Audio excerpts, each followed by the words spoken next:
The meeting of the Trinity County Board of Supervisors for today, January 20th. We will start our meeting with the Pledge of Allegiance led by Supervisor Letweiler.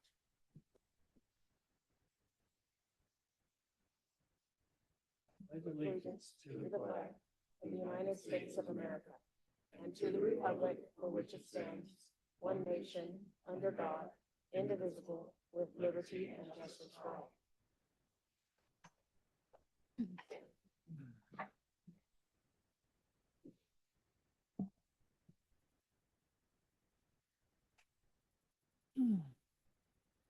We will now have a presentation from Health and Human Services, Behavioral Health Services. We will receive a presentation from Yanni Desmond, Substance Abuse Specialist with HHSA, Behavioral Health, and the youth in the Friday Night Live Club regarding the Third Hand Smoke and Take Back Our Bathrooms project. Please come to the podium.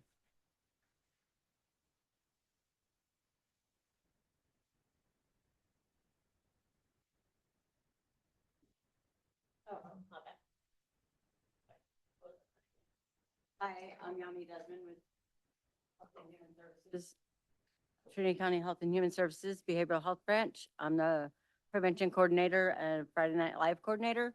I oversee 9 Friday Night Live chapters, and I'm the Friday Night Live chapter advisor at the Trinity High School, along with Caitlin Eddy from HRN, but she's not here today. And I will hand it over to the Friday Night Live chapter. Hi, good morning, everybody. Welcome. I'm Isabella Main. I am one of the officers at Trinity High School for our Friday Night Live chapter. I'm Ellie Kleinsman. I'm Ava Simmons. I'm Madison Garland. I'm Natalie Nick. You just want to get right into it? Oh, you all can just see the presentation, right? She's working on it Oh, right now. Takes sorry. just a second. I was just wondering. Sorry. Yes. No, you're great. So I'm excited to hear from you. so like I was saying, we're Friday Night Live chapter. Now we can see. The mission of our Friday Night Live chapter is to prevent underage drinking, vaping, and drug use by promoting positive social norms and healthy choices. Through education, advocacy, and peer leadership, we empower students to lead by example, raise awareness, and create a safe and supportive environment and a substance-free school and community. Very good. One of the events we host every year is Red Ribbon Week. That is a nationwide week against drugs and stuff. Every year we run a week of fun and learning during Red Ribbon Week. Students join dress-up days, enjoy healthy and exciting lunchtime activities, and explore educational booths. We share positive Scoot messages closer a little. There you go. about living drug-free and making healthy choices.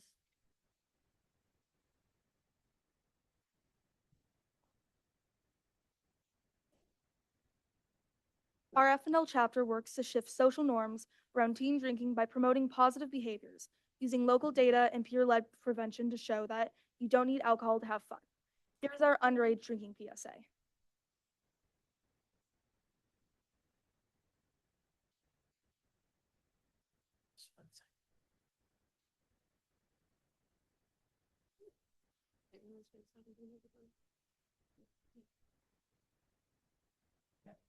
It's okay. Well, if it was able to play, all the data was collected from the California Healthy Kids Survey.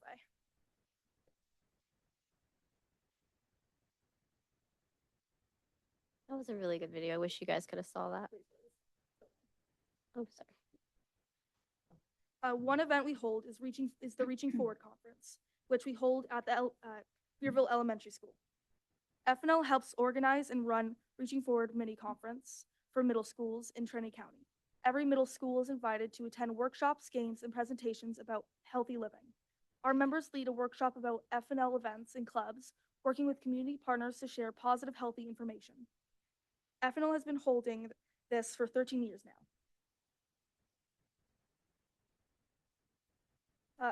A conference FNL takes part in is the Youth Quest.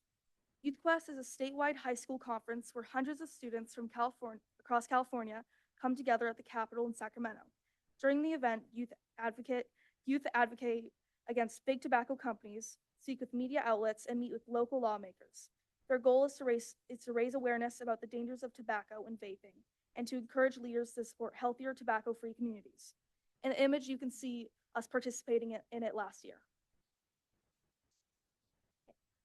Now we're going to get into the Take Back Our Bathroom campaign, our main focus as a chapter. So I'm going to go over the impact that vaping has had on our school. So at Trinity High School, vaping in bathrooms and on campus is an ongoing issue. Students who don't vape are exposed to smoke and chemicals, making it harder to stay healthy and focus on their education. I'm also going to give you a little history of how this campaign came to start. So most of you may know or not know that it was started, the students started it, but it was started because of a reason. So when the school shut, 4 years ago, shut down all the bathrooms other than one. And that one bathroom was next to the office. So the way you had to go to the bathroom is you have to get a folder, a paper in it, signed by your teacher. You go to the office, you get that signed. You go to the restroom, you go back to the office. And if there's a line, you have to wait. Because there's only one bathroom, one stall. If you get it signed by the office again, then you go back to your teacher and get it signed. And a lot of kids were actually having people come pick them up to use the bathroom off campus. So that is why this campaign originally started. So those who do vape risk hurting their lungs, getting addicted to nicotine, and losing focus in class. Teachers spend more time watching bathrooms and other areas than teaching, and it feels like an unwelcoming and unsafe environment for students, staff, and visitors. And now I'm going to get into how FNL stepped in, how we as a chapter stepped in to fix this problem. So Trinity FNL started the Take Back Our Bathroom campaign 4 years ago, like I said, to help stop vaping at the school. The campaign focuses on teaching students about the dangers of vaping and encouraging healthy vape-free habits. Since bathrooms are common places for vaping, FNL works with students and staff to make these spaces safer, healthier, and cleaner for everyone.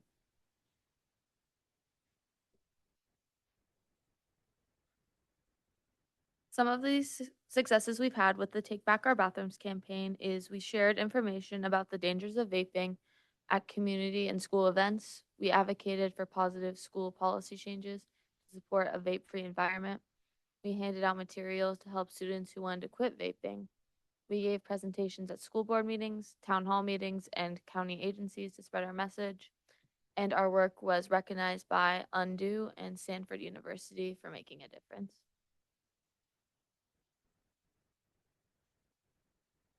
So the definition of third-hand smoke is the leftover chemicals and toxins from tobacco or vape products that stick to surfaces like walls, clothes, and furniture, and even your skin after someone smokes or vapes. And what we did for the third-hand smoke test kits is we submitted a grant application through the FNL partnership. We proposed the projects of principal for approval. We then received the kits and conducted a mapping of the school bathrooms and collected relevant data in December of 2024. We sent the kits to San Diego State University Laboratory for analysis in January, obtained the results in April, and presented the findings to the principal in June, and developed plans and solutions for future actions.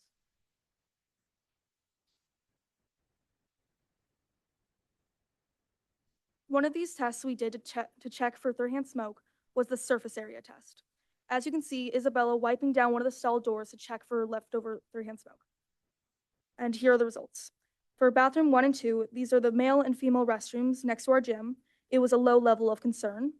And then for bathroom 3 and 4, which is the male and female restroom next to our art room, it was a very low level of concern.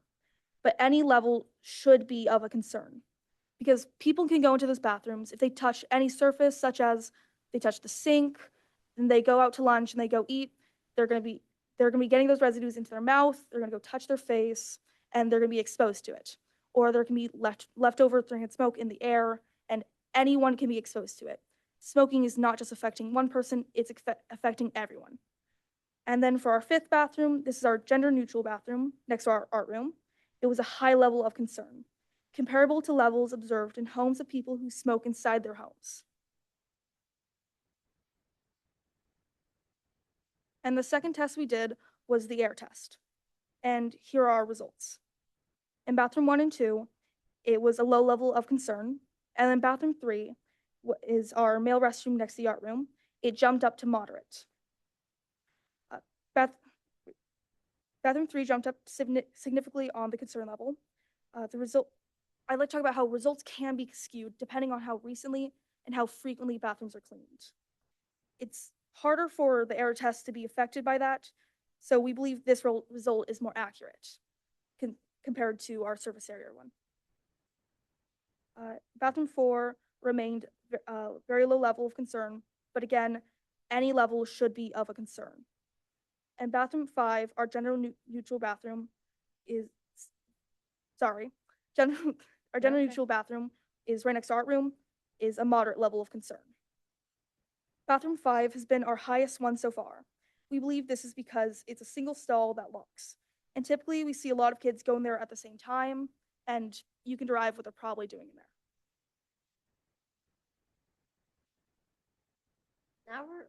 Now we're going to get over to our next steps, which some are more out and some are more recent. So we have 4 main ones we're working on. We have empower students with knowledge. This will entail to expand prevention education and resources and promote the Take Back Our Bathroom campaign to build awareness, student leadership, advocacy, and policy change. We also want to promote quitting support. We want to post calls/text quit line numbers in school restrooms and print them on the back of student ID cards, so help is always within reach. We want to strengthen visibility, place additional no smoke and no vaping signs in high traffic areas, especially restrooms and school entrances, to reinforce a healthy environment. And my favorite one, the one we're actually really working on right now, I'm really excited for, is the bathroom beautification project, which I'm going to go into a little on the next slide. But to sum it up, it's to paint and fix the bathrooms. Let's get into that one. Okay, here we go. You're going to hear all about it. Okay, so the bathroom beautification process. F&L officers met with the principal to propose ideas for making the bathroom cleaner and nicer. The plan includes getting donations for paint and cleaning supplies and having volunteer days to do deep cleanings. The goal of the project is to make nicer bathrooms so students can be proud of, so they'll want to keep them clean and vape-free. This project has been approved by school administration, and F&L is currently in the process of coming up with a proposal to present to the janitors for cost and labor, or working to get the plan in action. We're really excited about that one. That's our big step at the moment.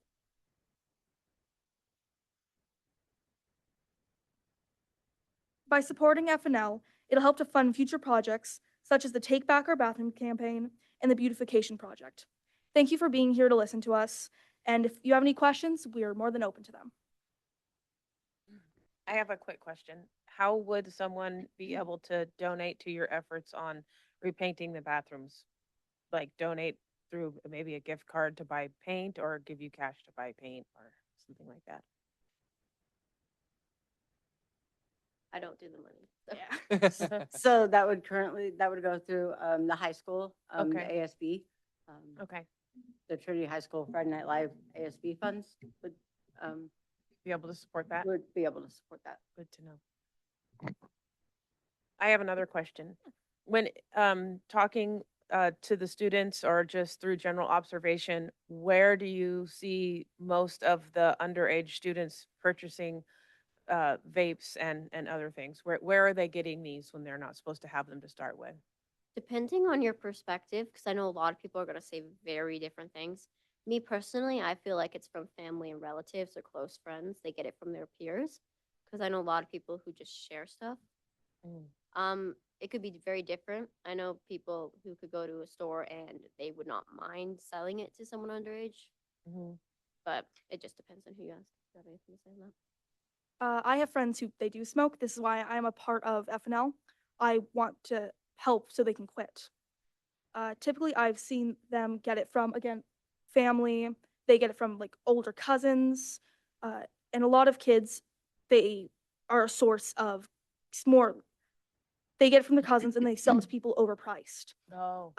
and they become a Conduit? yes. They're moving it from one person to the I was other. like, how do I put this? Intermediate dealer, if you will. Yeah, I was about to say like a drug mule, and I was like, that is not Drug. I was like, that's not appropriate. Well, maybe. And then I heard a story from a friend. There is a smoke shop that will sell to them, depending on it. It's They'll okay. sell them even though it's a minor. They're Yeah. like, oh, are you gonna snitch on me for selling it to you? And they sell it to the kid overpriced. Oh, so Yep. that they can ensure silence. We need to be more active on stopping things from like that from happening. We do. And that's part of our job, is to help make sure that those businesses are not doing that. So thank you for bringing that to our attention. Our sheriff is in the back of the room there, and so he got to hear you straight way. Does anyone else on the board have any questions for these fine students? Do you think they're getting most of it online? Is that what you're saying? I don't. Doesn't sound like it. I think online would be harder because typically, like, wouldn't they ask for your ID and whatnot? You know, Because that's hard. That's hard to fake online, I feel like. I'm not sure, but my son was the on-campus security there for, I think, 2 or 3 years.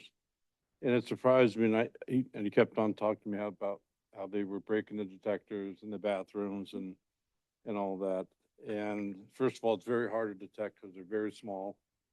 And I asked him, where are they getting, these from? And some of them were from Weaverville.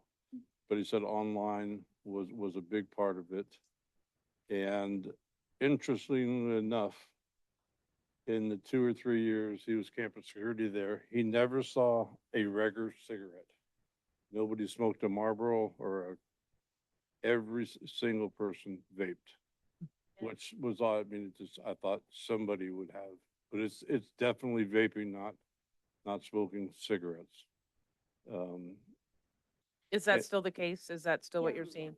Vaping dominates. A lot of times, honestly, the place I see people just smoke in areas like the locker room, which when I used to have PE, I changed quickly because I don't like this. I can't stand the smell of it. It smells like pure chemicals. They would just absolutely fill the locker room. You couldn't be in there without, it was just terrible. So our locker room's a big problem. We couldn't test locker room because the only areas we were allowed to test was our bathrooms.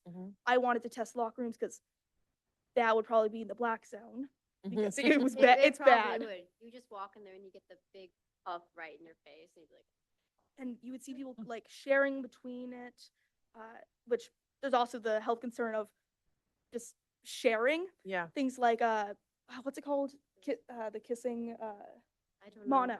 Yeah. Like mono, I don't know how we don't have a bigger problem with mono. Mhm. Because Oh, okay, that's Sorry. not the that's my biggest concern. I see people sharing it. It's No, horrifying. it's fair to be concerned about other things that can be passed around through saliva and such. So that's good to think about that. You guys are doing a good job. Further questions from Supervisor Cox? I'm curious how, when your entire school has been renovated in the recent past, your restroom is so desperately at this point in need of paint and remodeling. A lot of kids vandalize the stalls too. So like they'll go in there and they'll just sit in the stalls together and do what they're doing. But then they'll also start drawing on the walls while they're doing it. And also being able to clean them will make sure all the nicotine residue really gets off the walls. So kids aren't just tracking it around with them. And so what are you anticipating is going to, I heard you say you're so excited to do it, and I can understand wanting them to look beautiful and decent again.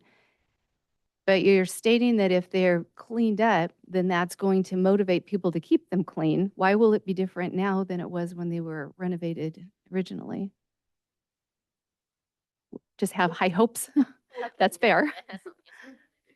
So I'm not sure that they were actually renovated, and when the school was renovated. Okay.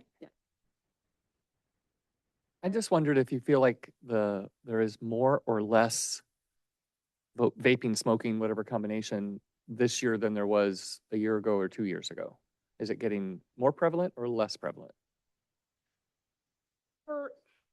I think it's gotten worse over the years. Our generation, before vapes were a thing, we almost beat smoking. But then they came up with flavors. And then it became more rampant because, oh, look, ooh, this one's cherry. Let me try that one. Compared to just straight nicotine from a cigarette. It's gone worse over the years. I feel like everyone's smoking because it's also a social thing. Typically people who smoke, it's like groups of them. They're all friends because it's like, oh, I'm with the whole sharing aspect. Then they're like, oh, it starts conversation. Like smokers typically that's when they go and chat, and that's how it's gone worse. And kids are lonelier. This generation, it's really with the internet, it's become more, sorry, this is a different topic now. We've become more isolated, and it's a way of breaking the isolation. It's the worst way of breaking it too. You're a very observant young lady. There's hope for our future when I look at all of you and your willingness to step out and step forward. So good job. Any other questions from the board? Thank you. You can't get flavored vape anymore, correct? No, you can. There's let's go, like I have a friend. I'm not snitching on her. I'm not doing that. We don't know who your friend is, so you're okay. She had to quit because she went on homeschool at one point. She tried it just because there was a flavor. It was Skittles, and she was like, "Ooh, I want to try that." Skittles. And she tried it, and then she was like, "Oh, I'm not addicted. I just like the flavor." Mm. And she's like, "I'm not really smoking it. I'm just trying different flavors, you know?" Mm. And then she went homeschool and withdrawals, that whole thing. She was like, "Oh, I was addicted," because she couldn't get any of it when she's at home. Mhm. It's so you still can get all like the different flavors. I've seen people with different flavors. It's Mhm. great. I have one more quick question, then we'll let you ladies get back to class. Has there also been an increase in the utilization of nicotine pouches? Have you guys seen that? Patches? Not the patches, the pouches that you put in your lip like chew. I saw a Zen It- box. Yeah, it's in a box. It looks just like chew, but it's a little pouch of basically, I guess, tobacco. I'm not sure, but I've seen there. them like in ditches. Yeah, I'm not through this project, but with HRN, we Mhm. did this summer week program. I've not personally seen anybody use these, but we did the summer week program, and one of the days, which is always Wednesday, Mhm. we go to the park and we pick up with gloves, obviously, all like the cigarettes, nicotine pouches, and everything. And usually we find around like 10, 20 nicotine pouches, Yeah. or just in the park Wow. in town. Are you One talking quick- about one Zen, the quick- white ones? Yeah, Is like that the ones little- you find? I'm really proud of you guys. What? Yes, very. Go ahead, Supervisor Brownfield. We're really proud of you. This is a big deal, and I hope it spreads for you. It will. Just keep passing the word, trying to get more people in your group, make it powerful. You're here today, and that's impressive for young women. So, thank you for your. Thank you for your leadership of these young people. It's very, very impressive. Good job.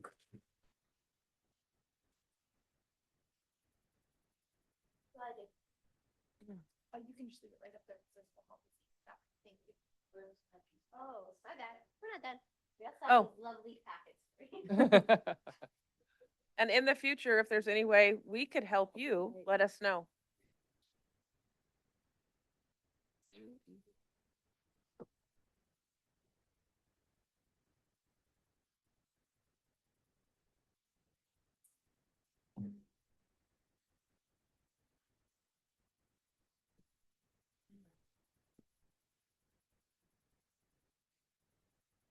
We will now receive a presentation from Shasta County Sheriff Michael Johnson regarding the Joint Mail Community Reentry Program.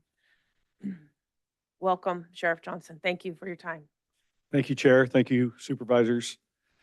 So the presentation I have today is the Mail Community Reentry Program, MCRPL, acronym it to make it easier to speak, is one of 3 projects that's going into potentially a 90-acre facility. So I'm going to go through that because they're all related, but I'll spend most of the time and answer the questions with the Mail Community Reentry Program.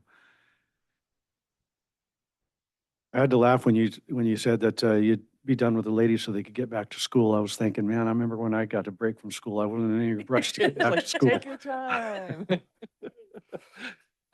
Some of this I'm going to kind of go hurriedly through because I mean, some of it you'll know, and I don't want to spend an exuberant amount of time on the programs that you're not interested in. But again, it's all kind of related here. The reason that we got to me proposing this projects within Shasta County is for a lot of the reasons that you know, the shift in the criminal justice system and the push of behavioral health and drug addiction into the jail and the overcrowding in jail. And really, for me, there's a lack of accountability for the low-level type of crimes, the nonviolent or the quality of life type of crimes. And it's just not working for us. I got a revolving door at my jail. I'm sure the sheriff here sees the same group of people coming through on a regular basis. And we're going to try to make a difference with some of those that we can make a difference with. Excuse me. So what has happened is one of the motivations for these programs coming in onto this campus, and that's what this is called, a campus, this 90-acre facility, is that one, there's, as I mentioned, accountability is a big one, but moving our jail out of downtown Reading to the outskirts of the city limits is a big deal. They're spent a lot of money on revitalizing downtown and trying to improve it. You've got the jail right in the middle of downtown. When we release people out of jail, they're released right into the business districts. It's just not a good mix. So what you have is this, the deal that I made with the city of Reading was that I will, any future addition or improvement or building of a new jail will go with this 90-acre facility, and we will eventually move the jail out of downtown Reading. That will not happen while I'm there. In my professional lifetime, there is no money for a jail right now. We have about 34 million set aside that they were trying to build up for a new jail, but the price of a new jail for what we need in Shasta would put us somewhere in around the $300 to $400 million range, and there's just no monies for that. There's no state or federal money for that now. We don't have a sales tax for that now. So what I'm trying to do is put the blueprint there and run power, water, sewer, the infrastructure, do the CEQA, have it all set up and shovel ready. So my predecessor sometime down the road, when they get ready to build a new jail, they'll have the site and they'll be ready to go. So this campus has 3 different distinct projects on it. One is the new jail. The other is a alternative custody program. And then the third part is the male community reentry program. I'm going to talk a little bit about the alternative custody program first. It is a very robust outlook for this program. It's about 34 acres of that 90 acres. I currently run a alternative custody program off of Breslauer in Reading, and that is on about a 3-acre facility. On that 3-acre facility, we grow about 10,000 pounds of food for my jail a year. But that's just on 3 acres. This farm ag program that I'll put on the 34 acres will take probably about 15 acres of that blueprint. And I'm going to run a sizable barn where I'm going to have chickens. We're going to raise food. We're probably might even have a pheasant program and the whole 9 yards. And these are folks that come in through the criminal justice system and choose to work off some of their time. Now, currently what I've got going with alternative custody program is I've got about 100, 120 people at any given time on alternative custody program, but all they do is show up to alternative custody program. I have businesses and entities within the community where I basically lend them to be workers to go work, like they clean up the cemeteries, they help with crab feeds and different things, set up chairs, but I don't teach them any skill. They just show up, go to work, come back, off they go, and they earn their credits. That's the key to the alternative custody program that I'm setting up, is it's going to have vocational training. The ag program is one part of that. But also on the alternative custody program, we're going to try to set up these distinct vocations where we give them a skill and a life skill. And we want to have a firefighting, we want to have a wood cutting program, a culinary program. I am looking at moving the county fleet out onto this footprint as well. That way we can have an auto shop and a detailing program attached to county fleet, maybe supplement some of that going on with the county, some of that workforce. Here's the real kicker for the alternative custody program is I'm looking to put on several different type of buildings. So I'm going to put a mental health building there, a drug and alcohol rehab building there, an educational building, non-denominational religious services, and also an outpatient. So what it becomes, I'm not housing anybody on alternative custody, by the way. This is all day reporting.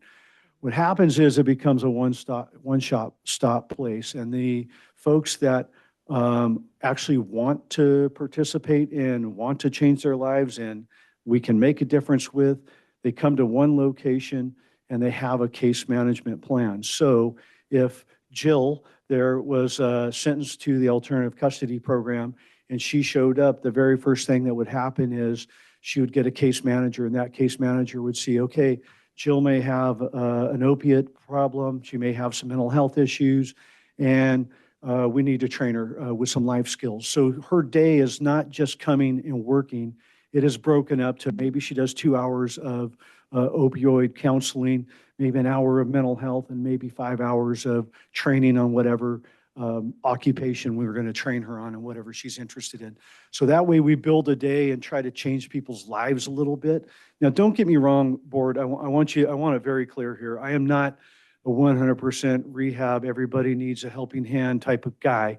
As a matter of fact, most of my career, I was exactly the opposite. It wasn't till I became sheriff and it became my problem that I learned that things aren't working and I had to come up with a better solution. There is a significant amount of people who we can change their lives and change their recidivism so they're not coming through the jail. The other ones that don't want to participate and want to victimize the community and are true criminals, I need the room in my jail to hold them. These other people, I don't need them taking up the room in my jail.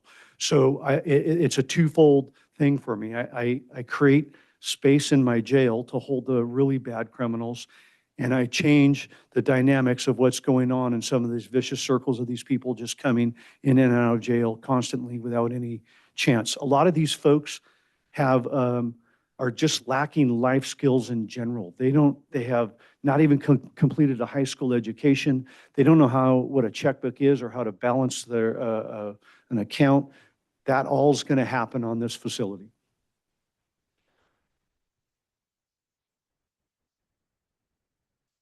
So this is just to orient you a little bit if you're familiar with Reading on where this is going to go.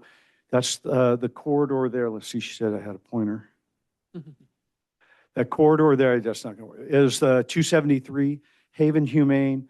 And you see the green there, that is the City of Reading water treatment plant, sewage plant right there. That little square, the little triangle right in there, that's the 90 acres that they have leased. I currently have a 30-year lease with them with a clause that if I get my alternative custody program up and running for 1 year continuous, then they hand over the lease and give me the title to the land, which is going to be the easy part. Getting the alternative custody and building the barn and getting going there is simple because that's all flat land and it's just used for cattle grazing right now. It's in CEQA as we speak, and that's going to be probably a 1.5 to 2 year process. There's no way for me to speed that up. I'm sure you're all familiar with that and all the red tape that comes with that. But it's a great piece of land. If you see where it says River Ranch Road there, that is the county, and that red line of my triangle right there represents the edge of the City of Reading city limits. The benefit to that property also is you see it sits right on the Sacramento River. I could put a boat dock and dock one of my search and rescue boats there for swift water rescues. We have them all the time. And this area of the river, I don't have access. My only access is Bonneview or in Anderson. And so it takes a long time to get into this stretch.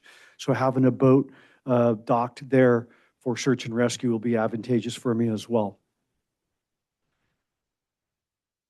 Little closer look at it and how it breaks up. Now, this is just conceptual, what you're going to see laid out. I have various plans on how not to impact that neighborhood that's right there, that River Ranch neighborhood. Those are my biggest opponents, if you will, right now. They don't want this to go in. I don't blame them. They live there. They've had a field there next to them forever. If my estimate is probably 95% of the community is for this project. These folks are not because they don't want it in their backyard. Again, I'm sympathetic to that. I understand that, but this has turned out to be the best facility that I've come up with. So that's how it's going to break out. 12 acres is where the MCRP, Male Community Reentry Program, which I will discuss here in a minute, is going to go. That 35 acres in the middle, that's the alternative custody. And then we're going to set aside about 43 acres of that for the new jail, site of the new jail. Again, it may not be in that configuration, but that's just to conceptually give you what we're looking at. So we'll start first with the alternative custody program, and I'm just going to go through this really quick because I just explained most of it to you. It'll all be perimeter fenced, it'll have security cameras on it. I will have a sheriff's facility where we do bookings, so highway patrol, Reading Police, Anderson Police, us can all book in low-level offenders there so I don't overcrowd my jail and have all the traffic going in and out of my jail. We will have the farm, as I said, which we're going to grow food and raise livestock. You'll have all these other things that I showed you going in. Now, these other things that I talked about, mental health, outpatient, religious services, all that, that's not going to be overseen by, well, it'll be overseen, but that's not going to be run by me. I don't know that stuff. I am a law enforcement guy, and neither do the officers that work for me. I am counting on my partners like Hill Country, HHSA, those different people to come in and man, staff and run their own disciplines, not me. Again, day reporting, when I say day reporting, it'll probably be like 6 in the morning until maybe 8 at night. And we'll have a presence there at night, but we won't be running all these programs during that time. As I mentioned, county fleet can come on and I can run some of these programs in connection with my county fleet. So that's that part. Let's talk about the male community reentry program. I'll go over it. I don't know if you're familiar with these or not. So about probably 5 years ago, the state embarked on these male community reentry programs. Now, they are licensed state care facilities. They are not prisons. That's what they are, and they operate under that umbrella. So what happens is people that are in the California Department of Corrections state prison system, if they're within their last 2 years serving their sentence, they're eligible to apply to go into these reentry programs. And what they do, if they meet the criteria, for instance, they won't take child molesters, they won't take certain type of crimes into these, but a lot of offenders, they will. They come into this program for their last 2 years of their sentence, and they enter a 4-phase program. And in that 4-phase program, the first is they try to get them set up with health care. They get them their California ID.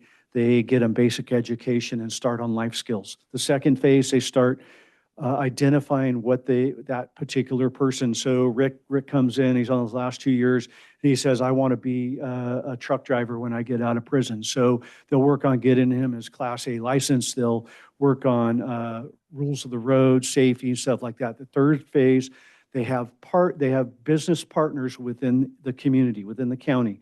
So then they start farming him out during the day for a few hours to start getting that job training. Then in the fourth phase, it's full entry where he goes out during the day, works that job, and comes back to the facility at night. These facilities are 24/7 staffed by 3 parole agents. Every person that's involved in the facility is ankle monitored. It's perimeter fenced. The building itself houses people. They have there's window monitors, there's door monitors there. It's highly secured facility, but these people do go out in the community at that third and fourth phase in this program. There has been some walkaways from their facilities, and those walkaways have been in custody 98% of the time within 24 hours. They launch a fugitive apprehension strike team when somebody walks away and cuts the ankle monitor off or something. There's never been a crime committed by any of these people that walk away, and they've all been taken back into custody. So that, I know that's a concern of the community, concern of mine as well. Now, in this blueprint for our campus here, I approached the state and asked them, I toured some of these, by the way. They're in Southern California, all of them are. There's one version of it in Butte County, but it's not a true MCRP. I toured them, and I am super impressed by how they're run, depending on who runs them. Either a nonprofit runs them, which is Amity, which is the one that I'm partnering with in Shasta, or a for-profit like Geo or somebody runs them. They're not staffed by a bunch of correctional deputies or prison guards. They're staffed by these nonprofits. Their programming is all it is. The only thing sworn officers or parole agents do at these facilities is security. That's all they do. They don't deal with the inmates otherwise. The programmers do. So I approached the state and said, you don't have any of these in the North State, and I'm trying to do something different to change the way we do corrections. So how about partnering with me and making this a 50-50 state and county run facility? So you mimic that 4-phase program that you do for your prisoners, but do it for county people on my county side.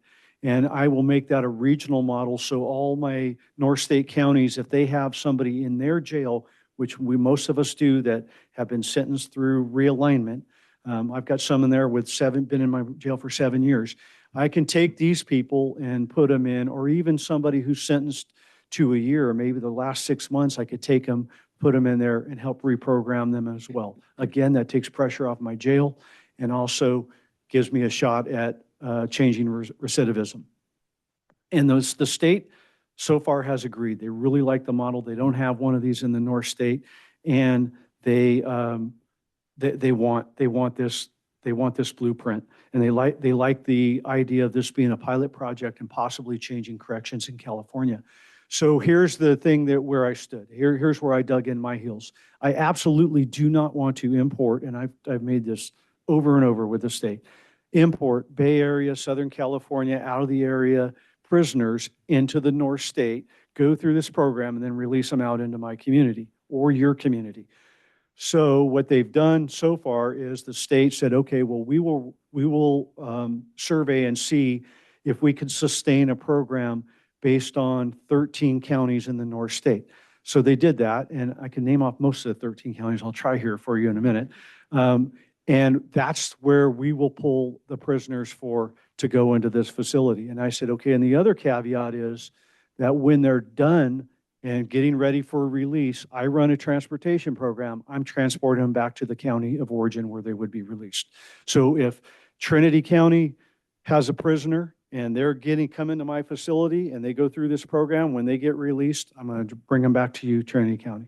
If they're in Shasta County, they'll be released in Shasta County. If they're in Siskiyou County, I'm taking them back to Siskiyou County.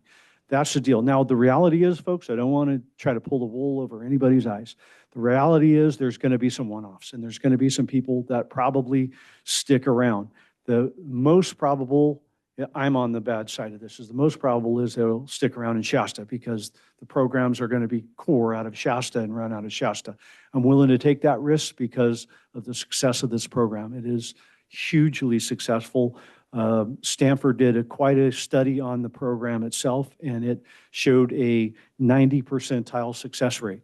So I'm always skeptical of that, and I'm very skeptical of programs in general because there's a lot of them out there that just don't work. This one that Amity runs works, and I want it to go in. So as far as what's proposed here is a 100-bed facility. 60 beds will be the state, 40 beds will be the county with my regional county partners.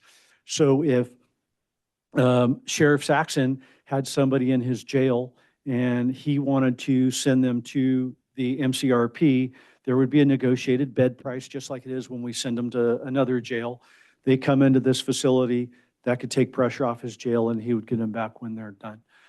There's a lot to it, and the budget of the state is not great, but I just was on the phone with them last week, and it seems like we're surviving the rounds of cuts so far, and they're looking to set aside money in the terms of millions for dedicate money for this to be built in a couple of years. So I have to get through CEQA. Again, my partner Amity, who I'm trying to partner with, has already said that they will fund the building. I will give them a long-term lease. They will use their private investors to build out the building. And these buildings look like old people's care homes. I mean, they're beautiful. They're laid out. They're landscaped, gorgeous. You'd never tell that they're a licensed state facility of such. And so they'll pay for all that. That means I can get around prevailing wage. Because it's a licensed care facility, I don't have BSCC oversight like a jail does. And that facility is also completely secured and fenced like the other ones are. I jumped ahead of myself in my little slides, but that is basically what it is. And Amity Foundation, you can look them up. They're actually, their home is out of Arizona.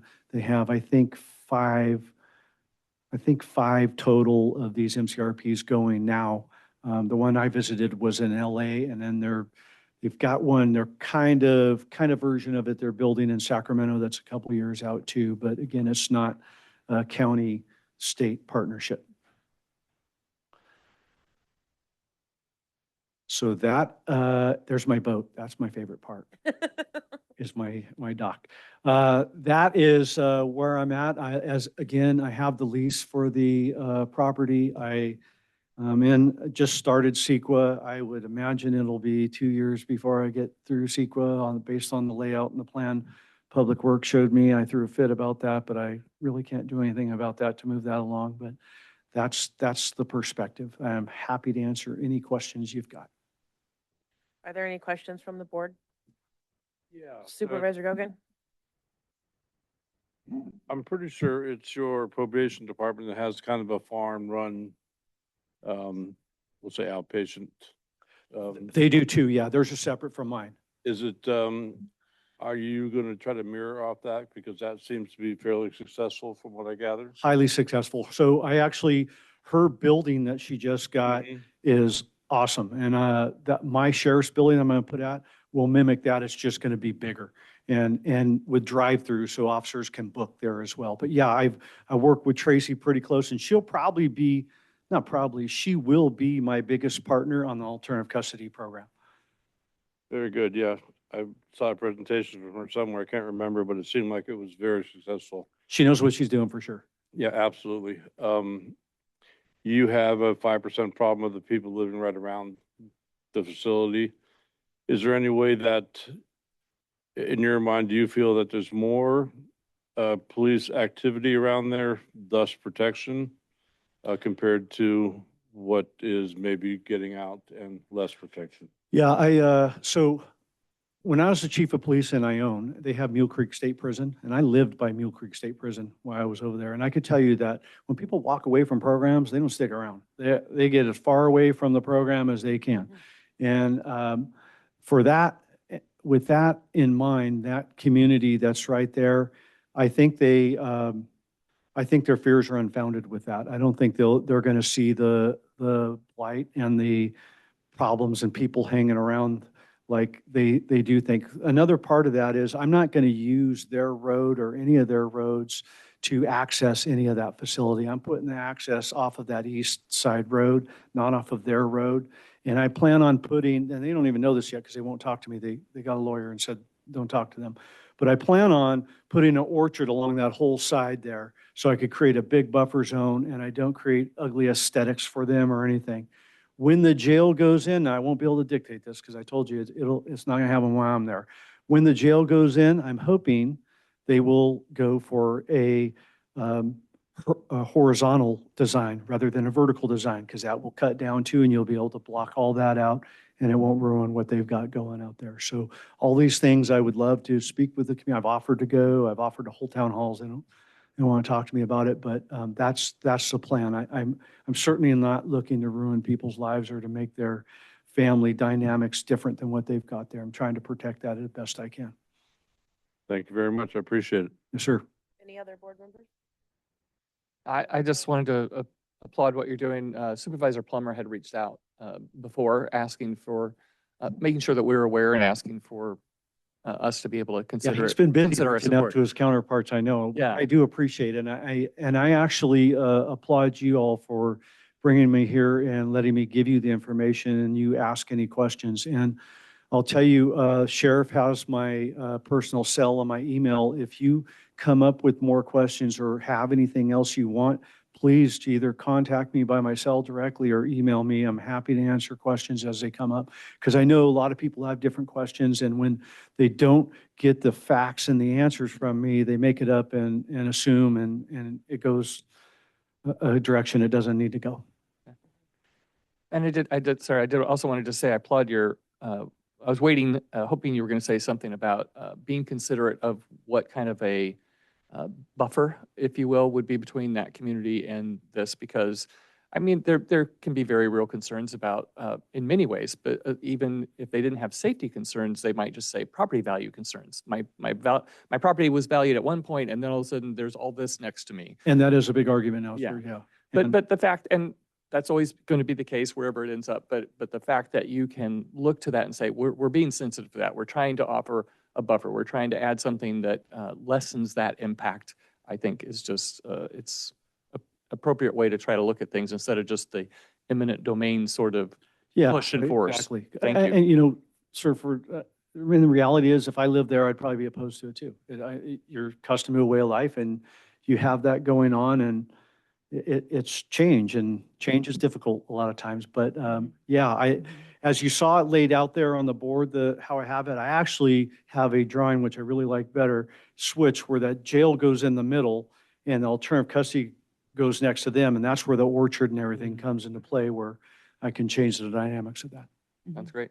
Thank you. Further questions? I have just a point of somewhat unrelated, but kind of curiosity. You're awfully excited about that boat dock. Yeah. And I'm just curious, what do you have in place right now that if you have this boat dock, it increases your opportunity or your efficiencies? If I have this boat dock, what does it increase? Mhm. It's our search and rescue. So if we have a rescue along that stretch of the river between there and Anderson, I have to launch from Bonneview, and it's quite a distance and takes a while to get down that river. That river's very treacherous, and even for my search and rescue folks and my boating units that go in it. So I can cut time in half or better having a launch right there. And I don't want to say a launch because I'm not looking to dig into a boat launch and disturb the river and all that. I just want a dock where I can tie up a boat and go out of. So I gain valuable life-saving time.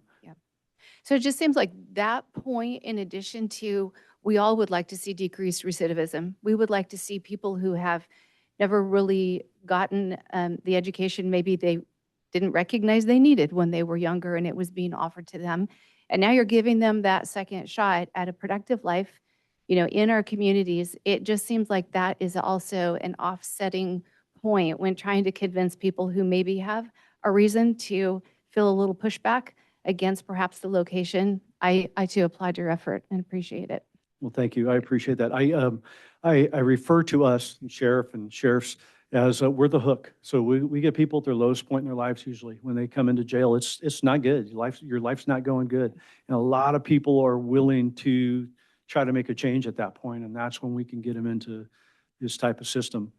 Not all of them. There's plenty of them that aren't going to go with the program, but I got a place for them too. Yes. And thank you for seeing the entire person and including the non-denominational opportunity to understand what lies there for them as well. So thank you. Absolutely. Yeah.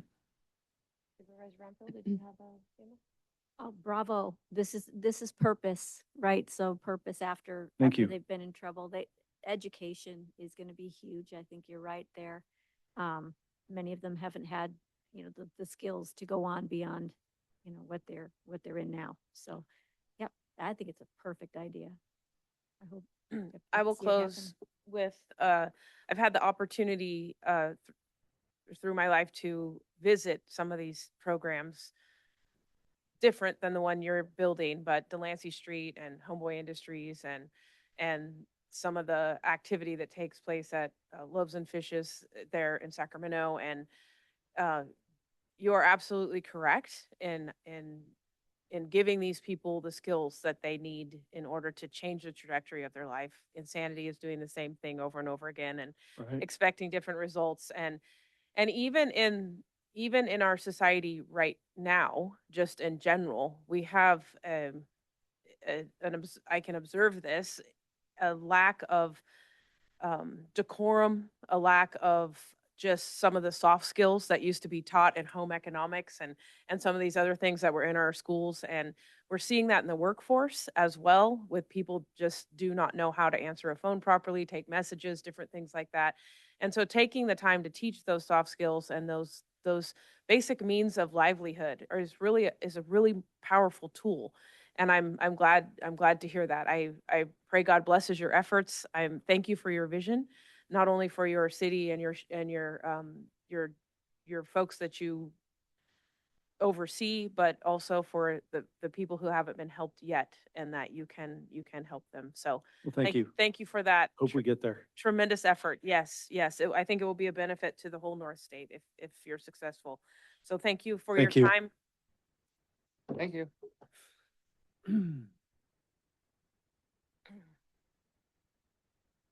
Clear? We will now have public comment. This time is for information from the public on matters not appearing on this agenda or within the consent calendar.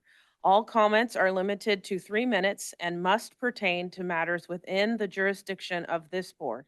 When addressing the board, please state your name for the record and address the board as a whole and address the board as a whole through the chair.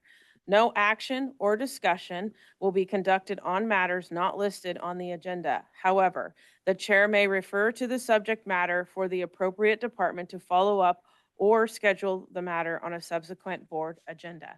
Do we have any public comment in the room?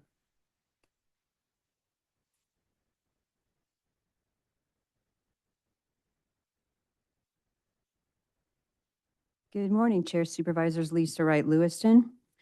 This comment concerns Brown Act compliance issues that are not agendized for action today. Over the past several months, actually, probably even going back further, the board has repeatedly agendized closed session using Government Code Section 54954.5 as the sole citation, regardless of the subject matter. Section 54954.5 governs agenda placement and description only. It does not authorize closed sessions. Each category of closed session, including public employee appointment, anticipated litigation, or matters involving existing litigation, requires citation to a specific authorizing statute. This practice isn't limited to the CAO officer item. For example, the January 6th agenda included a closed session concerning a custodial death, yet relied on the same generic agendized placement citation without identifying the applicable authorizing subdivision or who may have entered closed session. That all needs to be indicated on the agenda for it to be valid. When agendas do not identify the statute that authorizes the closed session, the public cannot determine the legal basis for excluding the public, whether action may be taken, or what reporting obligations would follow. Despite prior notice, including written correspondence and prior public comment from me, this agendizing practice has continued without correction. If this practice continues, I anticipate submitting additional Public Records Act requests to clarify the statutory basis relied upon, the scope of authority exercised, and any reporting determinations made in connection with closed session. Proceeding under insufficiently agendized closed session risks both invalidation of any resulting action and unintended waiver of the confidentiality of the Brown Act is intended to protect. This comment is not about what occurred in any closed session. It's about the sufficiency of the agenda notice itself and the board's continuing reliance on a citation that does not authorize closed session. I respectfully urge the board to correct this practice going forward by identifying the applicable correct authorizing statute for each closed session item, consistent with the Brown Act and Attorney General guidance. Thank you. Further public comment in the room? Seeing none online? Veronica? Good morning, board. Veronica Kelly Albies, Weaverville, Douglas City Parks and Recreation. I just wanted to go over with you that we had some kind of incredible news come to us at the end of 2025 that the State Office of Grants and Local Services will be holding a round 5 for their state parks grants. We have been involved in this for several years, since 2018, 2019, with the hopes of building some new recreational facilities within Trinity County and Weaverville specifically that would enhance the opportunity for our youth and adult within the county to have healthy opportunities for recreational activities indoors, because as we know right now, well, not this year, it's been beautiful, but most years for the winter, it's much more difficult to enjoy our outdoor activities. It is coming in late fall with information nothing is out complete yet, but I'm hoping to work together with the county and this board on creating opportunities together with the Weaverville Douglas City Parks and Rec that will enhance everything for our community. Right now, our current plan is additional gym space, community space rooms, updated pool locker rooms, many things that we need for our community as they attend really old spaces that we still have, but we are making work. So I just wanted to reach out, give you a heads up, and I hope to be able to talk to you all more about this soon. Thank you. Thank you. Further comment online? Ben? Good morning, staff and board. Ben Kellogg, Weaverville. A bit of housekeeping I'm hoping that the board can rectify. Going online to the Trinity County website, I've noticed that the grand jury reports from 2018 to 21 are not on the county website. And I'm hoping this can get rectified as legally these reports have to be available online to the public at all times. And then I wasn't going to talk about this, but the ladies from the high school did such a bang up job. We have a huge problem with drugs at our high school, whether it's weed, whether it's vaping, whether it's cartridges, whether it's the harder stuff, whether or not it's cocaine and other things. And I would love to get the sheriff's input on what the sheriff's department is doing in collaboration with the school district. And before you ask, yes, I've already been to the school district, spoken to everyone, and it seems like everyone is on board, everyone wants to help until you get to the school board. And then it smacks into a great big wall of non-transparency, and it doesn't seem like it's that big of a deal. At any one time, if I was a student, I could probably reach out to half a dozen kids on that campus that are selling drugs. And it's doggy see, doggy do. If the parents are doing drugs, if the parents are vaping, the kids are. The drugs are coming from the parents, they're coming from the vapes, are coming from, as one person stated before in the presentation, it's coming from smoke shops in our town. Where is our code enforcement? Where is our sheriff's department? This is ridiculous that we have to deal with this. And this is generational. This isn't something that happened in the last couple of years. But I do commend our principal and our other administration for wanting to do something about it. But it seems like they come up on a brick wall. I know of one person, obviously not going to name names, that walks around with vapes and cartridges and weed and pills on campus. And everyone knows about it. Everyone. And this does come under the purview of the Board of Supervisors because you're in charge of the sheriff. You're in charge of the sheriff's department. What are they doing about it? Thank you.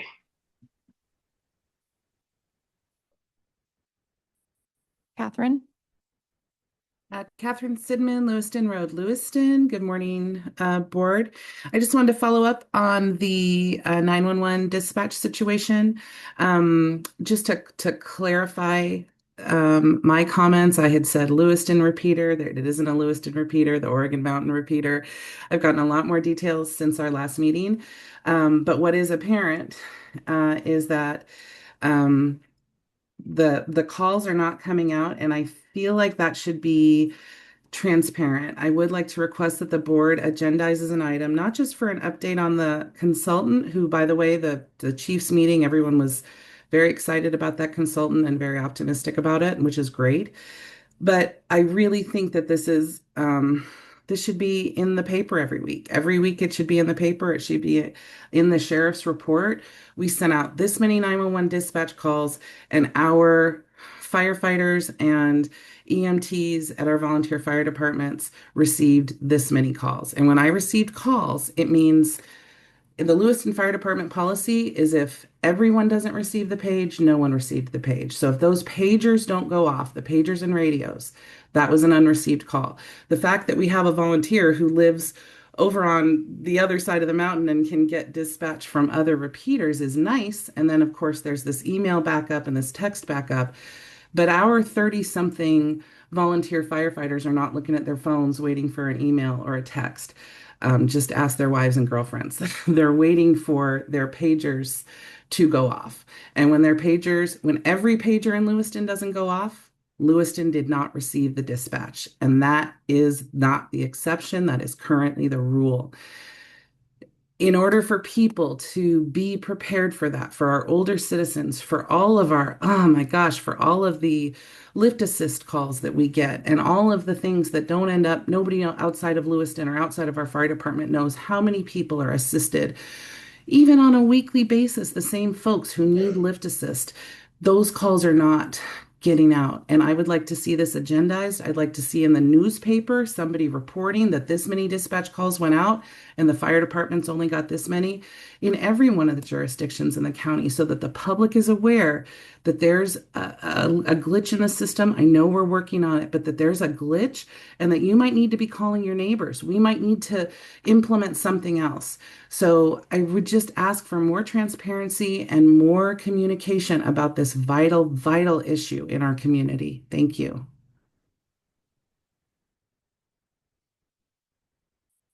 I have no additional raised hands. Thank you. We will now move into reports and announcements. We will be hearing reports from our department heads. Do we have any department heads in the room who would like to present? Hi. Morning, Chair and board members. My name's Angela Blanchard, Agricultural Commissioner. I just wanted to give you an update on the proposed hemp ordinance. It was supposed to be presented today, but I will be bringing it to the board on February 3rd. Okay, thank you. Thank you.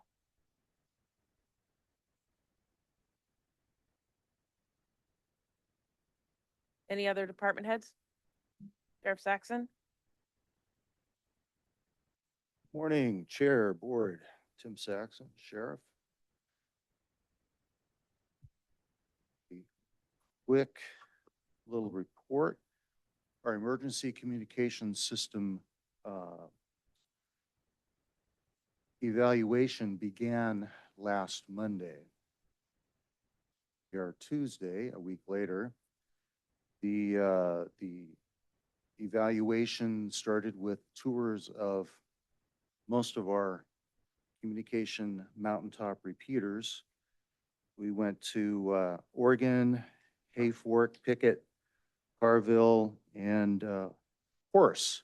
The one we could not get to is Ironside because of the conditions of the road getting up there. It was impassable. So at this point in time, we have preliminary information that has not yet been put into a complete report. So at this time, we cannot move forward to determine exactly what the issues are that are going to be requiring any types of repairs yet. Preliminarily, yes, we have determined that antennas at several of the sites are in need of repair. And some of that information that got out is, well, why aren't you fixing those right now? Well, that's just what we call the tip of the iceberg.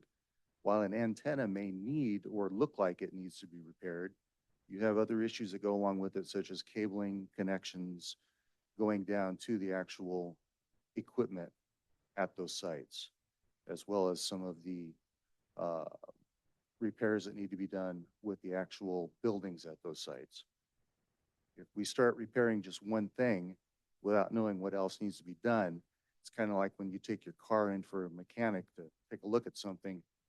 You can fix one thing, but if you don't know what else is wrong with it, you're throwing your money away. And that's what we can't afford to do at this point in time. So while we are aware of some things that on the surface need to be done, we're not ready to move forward until we get the actual report back from Day Wireless.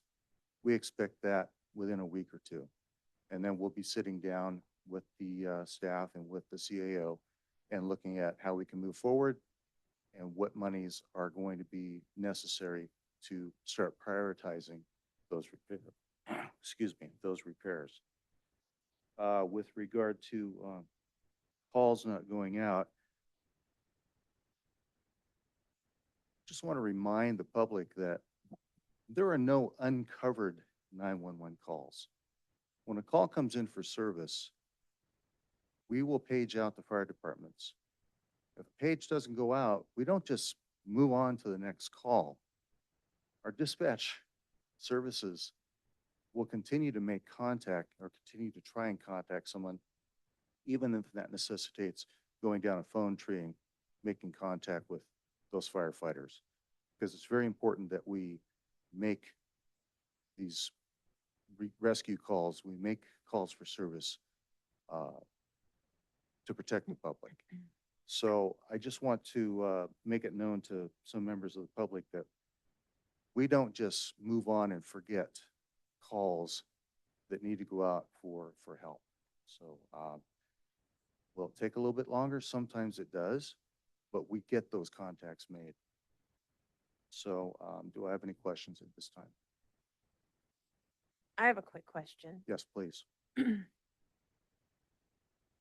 As these locations are evaluated and determinations are made, in that process, you'll generate the plan of which one you're going to fix first. And are you going to fix one in its entirety, or are you going to fix this issue on A, B, C, or D, or is it going to get fixed in its entirety? What is the plan with that? That is an excellent question, and that's going to be determined by the report that comes out. Okay. Obviously, the main repeater system is on Oregon Mountain. Huh. The Oregon Mountain repeater system is the one that is directly responsible to communications for Lewiston. So that has that like will a have high our priority. Correct. That will be our high priority. Okay. All right. I But was just, again, just to clarify, we need that report that's going to determine where the major problems are. Yes, we did see that Oregon does have some issues that we could look at and get to more quickly, but it's not just an antenna. It could be, again, as I stated, the antenna, the cabling, the connections. It could be a piece of equipment that goes into that. You can't just replace an antenna without considering the other issues, such as tuning that antenna to the radio system. It could be other things linked to the dispatch through the Frontier lines to the AT&T lines that go to the Verizon lines that go up to the antenna site itself. So it's a puzzle. It's a network. yes. So that's the important part of getting this survey done, which we had not been able to do in the past, which luckily, because of the money that came in, we are able to do now. Very good. Godspeed on that. Any other questions from the board? Just to communicate a bit with you, so I was out at Hayward Flat Campground on Tuesday with the Forest Service and members of the collaborative looking at that project. And a part of the conversation came from the Forest Service saying they too are at a point where they need kind of a full overhaul on their communication systems.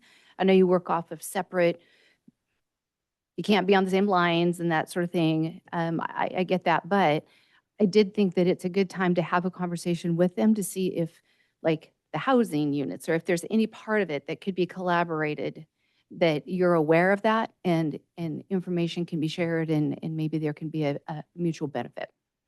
Excellent. That's a great comment to make. We are on different frequencies.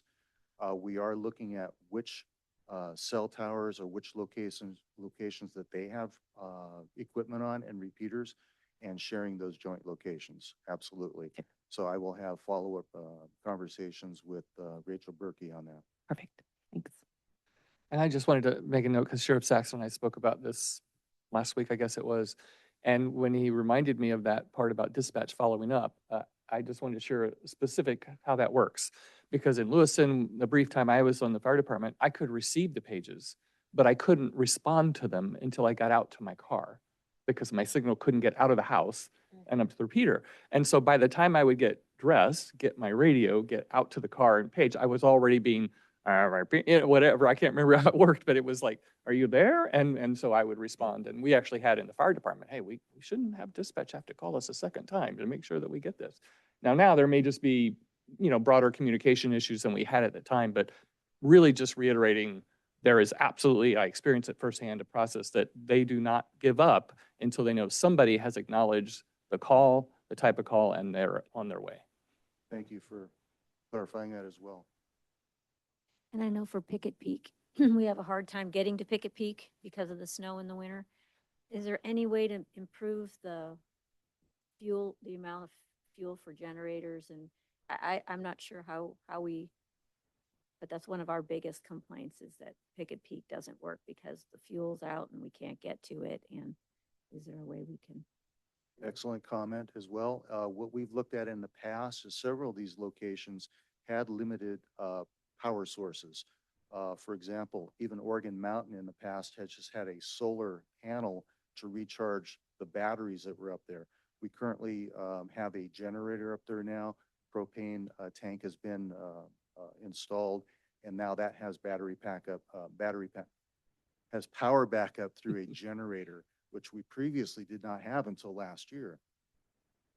Great. So we are making those improvements, and that is another purpose of the site surveys, is to see what they have at each one of the locations and then suggest improvements based upon the funding that we can secure for each one of the sites.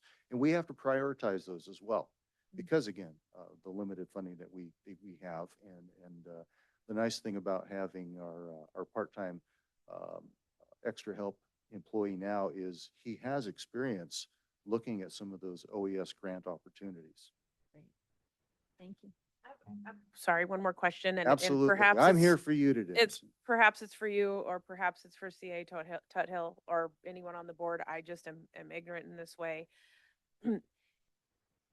When we have scenarios like this, where we need additional funding for something that impacts the whole community, is there a way that a philanthropist or someone who had the finances could say, hey, I care enough about the community to give you $5,000 for this specific project? Is there a conduit through which an organization or a person could donate to specific projects within the county to help with things like this if the funds are not available otherwise?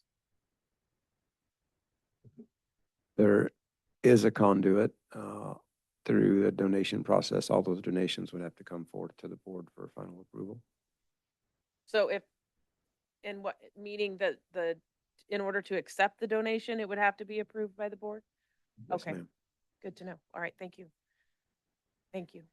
And one more thing before you go, just because I don't know if you're going to stick around, but it's in my board report. I have reached out to Senator McGuire's office again. We got the first $180,000 from them, as you are well aware, and letting them know how we've implemented what we have so far, letting him know that this board also made just such a contribution of our own funds that would otherwise go someplace else to that. And also spoke with Congressman Huffman on Sunday and made that same plea as well. So we'll continue to follow up on that, trying to find money. Excellent, excellent. I do appreciate that. And as a side note, this project is years in the making. This project is something that Trinity County has needed to do for quite some time, and it's a huge benefit.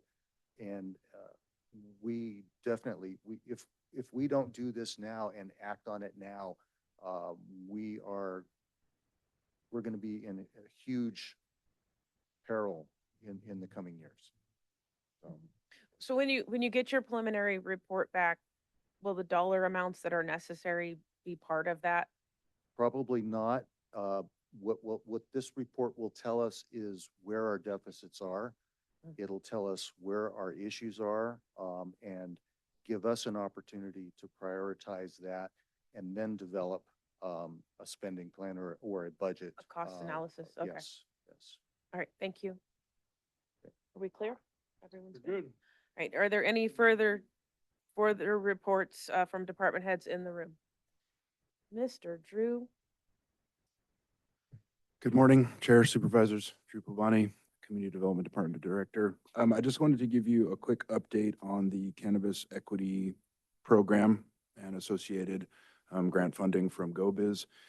This past week, we received a letter letting us know that our request for $950,000 has been approved. So we will have essentially $1.4 million to expend between now and roughly October 2027 to continue supporting the Cannabis Equity Program for Trinity County. That's all I have for you. Thank you. Thank you. What was the total amount? The 950 was what was new, but that gives you a total of X. 1.4. Basically, we fully expended the roughly 1.8 million that we received as the first round, and then we held back essentially trying to fully expend that first 1.8 before we started expending the $500,000 award. So now we have the $500,000 award that we received last spring, plus the $950 that we will receive at some point this spring to continue supporting that program primarily through fee waivers. Thank you. Thank you. Thank you. Any further department heads in the room? Seeing none, any online? I do not see any. Just as a reminder to the public and the folks who are currently present, you can find our department head reports on their websites. Most of them are posted at weekly, some bi-weekly, and some monthly, depending. So please take the time to look around on those if you have interest. They are there and available for the public's review. We will now hear a report from our County Administrator, Trent Tuthill. Thank you, Chair. Got a couple items. The 5 counties in the North State region for the jail health methodology regional feasibility study, which is being led by RCRC and PRISM. We held a RFP review and discussion meeting last week. As a reminder, there are 5 regions in the state for this effort, about 30 total participating counties. We are part of the North State region, which includes Del Norte, Modoc, Humboldt, Lassen, and Trinity. Based upon a cost share allocation per inmate population of the jails, the Trinity County portion of the feasibility study effort will be about $20,000, and that can be divided up over 2 fiscal years, so this fiscal year and next fiscal year. Sheriff's Office, HHSA, and I have discussed and reviewed the RFP material and current plan, and the current plan is to move forward as part of the feasibility study efforts. The effort will evaluate different models of providing jail medical and then provide a cost-benefit analysis for such models. The counties will then have decision options on how and if to participate in any regional type of effort. It'll probably take approximately 12 months for the complete study to be analyzed and provided back to the 5 regions. And again, at that time, the county will have another decision point whether to do anything with the information that's been provided. So it is our plan currently, and then unless the board has other desires or directions, is to continue to move forward in this collaborative effort in the North State region. Any questions or issues with that? Grab me the 2 counties I'm missing, Del Norte, Lassen, Trinity.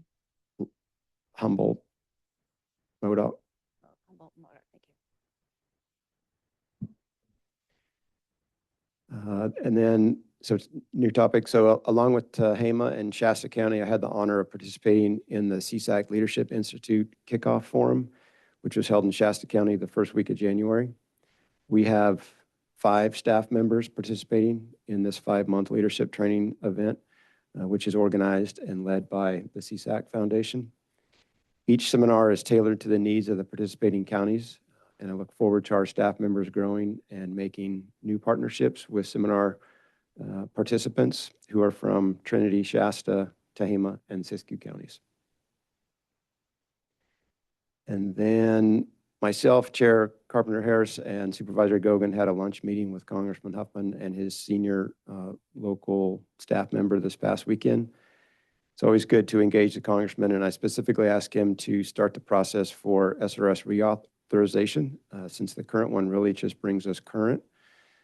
So this current congressional session that just started, could bring forth an SRS bill that would fund us in 27, and it would hopefully be a multi-year bill. Congressman Huffman seemed open to this and would engage other Western region members who also benefit from this allocation.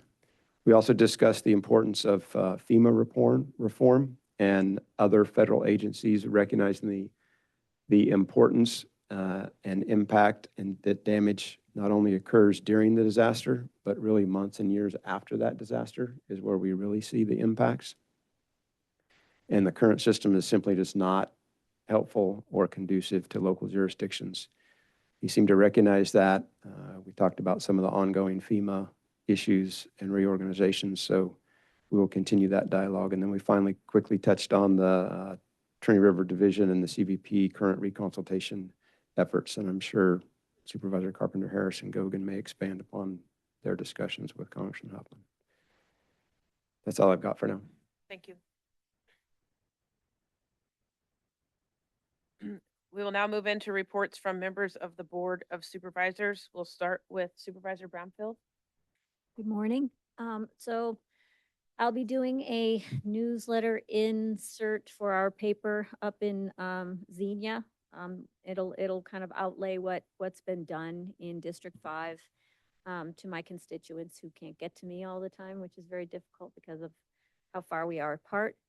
And I will be considering some small town halls in different places up there in the near future. I talked to Senator McGuire's Representative Nora, who is a wonderful woman.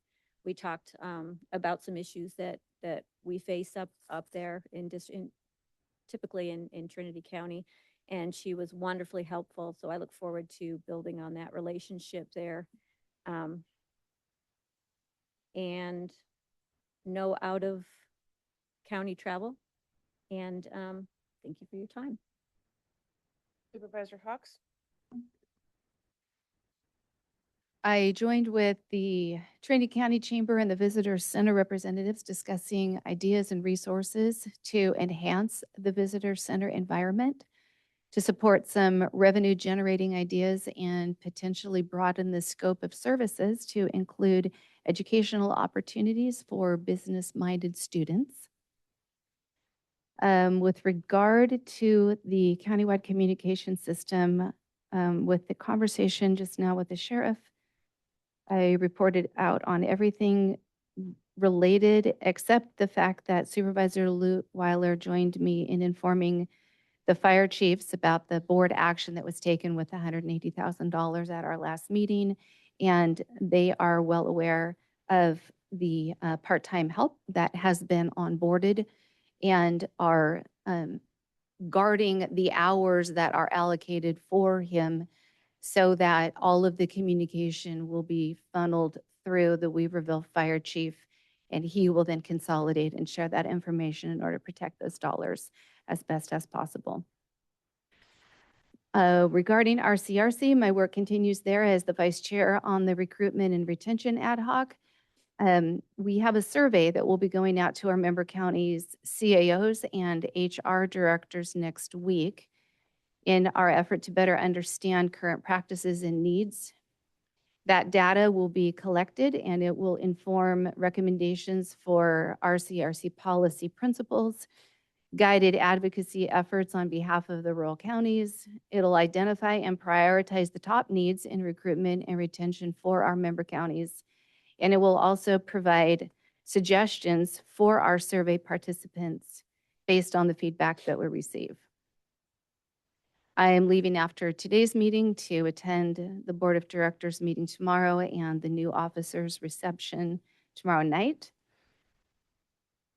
Other advocacy, I provided a letter of opposition to the DCC's proposed section 15070 concerning the cannabis cultivation and sanitary conditions. I provided an individual letter of support to Senators Padilla and Schiff regarding the SPEED Act. And I have successfully closed the gap in reaching out with Senator Schiff's field rep, Wesley Fink. He has committed to a 2-day visit to Trinity County on April 13th and 14th. So more to come on that as I set up an itinerary for him and we get him out and about in our county. And it's just such a great opportunity when he gives us, as Heidi did, Congressman Rogers, field rep. We wore her out, but she went home with a very broadened perspective of what the realities on the ground look like here. So that's my goal here. It'll be a little bit different since we have a federal representative rather than a state, but same idea. So regarding the Trinity County Collaborative, as I shared with the sheriff, I did attend the Hayward Flat Campground field trip to see what that forest health fuels reduction work looks like completed to date, and there's still some cleanup on the ground that needs to be done. So that was described in. That's an incredible work that has been created there. And campers will be able to enjoy better views of the lake, a healthier campground, and a safer campground. So thank you very much to our district ranger and the partners that were employed in that effort.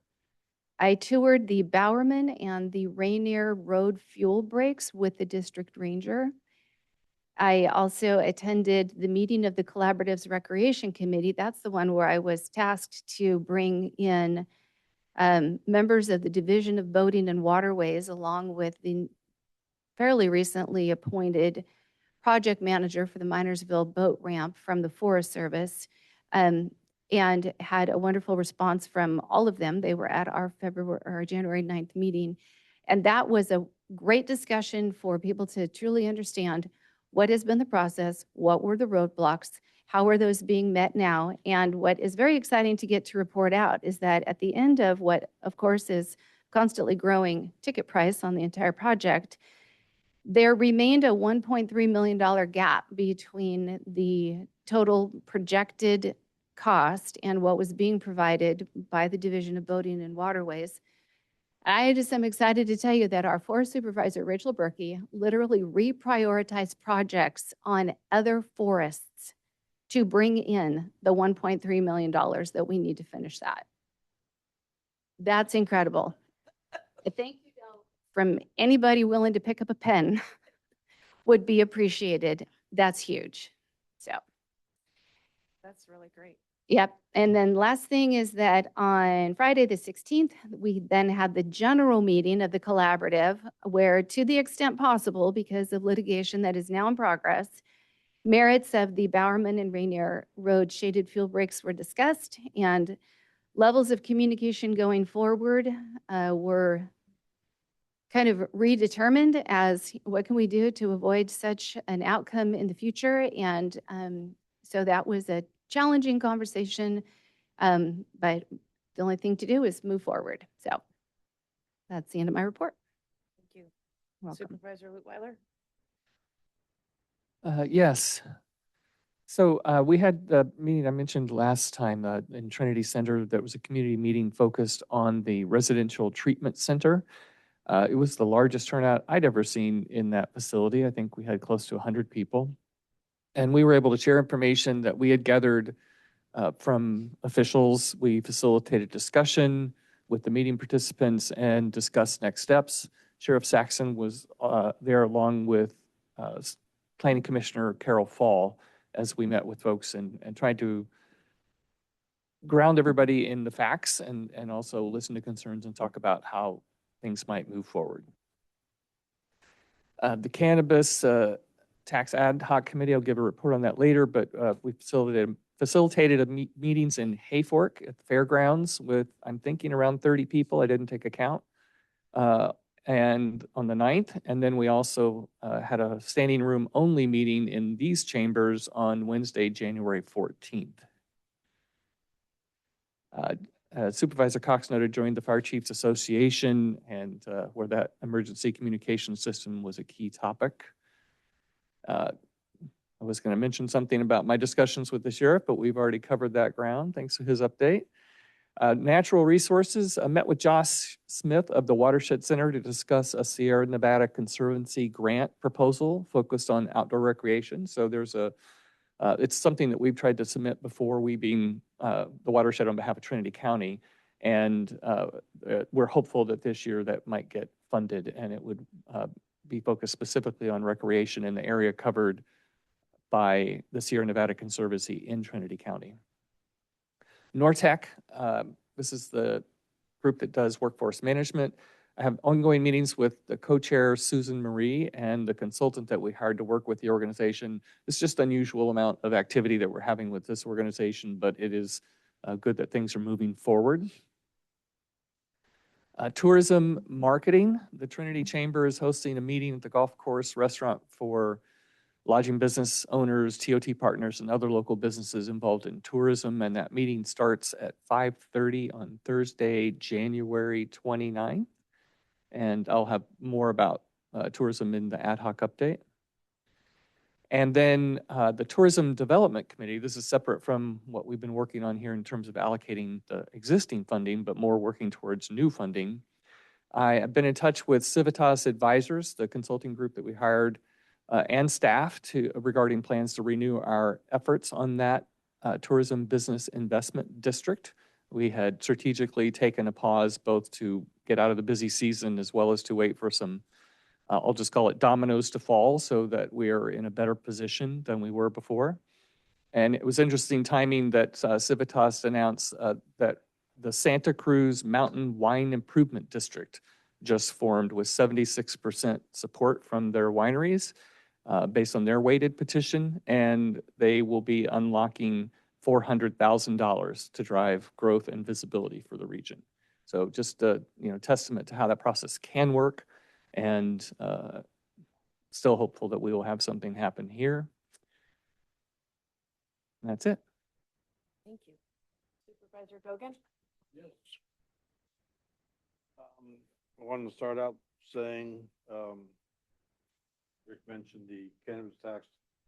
I just want to start out saying thanks to Drew, Supervisor Lutweiler, and Terry McBrayer for working together to get this thing done. It was pretty heavy lifts in a way, but I think we did a good job, and everybody worked cooperatively together. I had a town hall meeting last week. It was a full house at the Roderick Center. It's pretty much standing room only.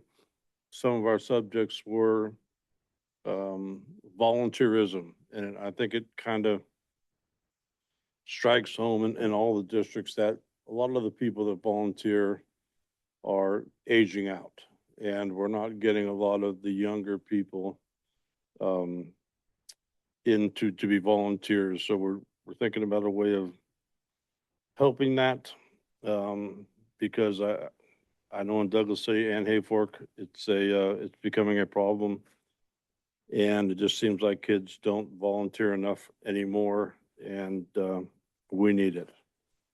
The other thing we talked about was the fairgrounds. There was some rumors going around that the fairgrounds may close down. That is not true. They are having some problems there with volunteerism, which they depend on a lot, and budgeting. It looks like everything will work out, but they are on thin ice financially, and we're doing all we can to help out, especially as a county.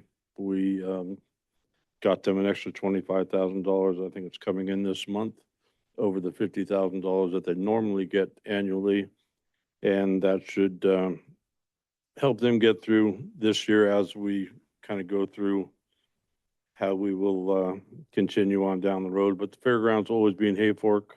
It's where it belongs. It's over 100 years.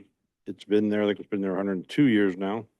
So let's keep it there. And anybody who wants to volunteer over there, more than welcome to sign them up.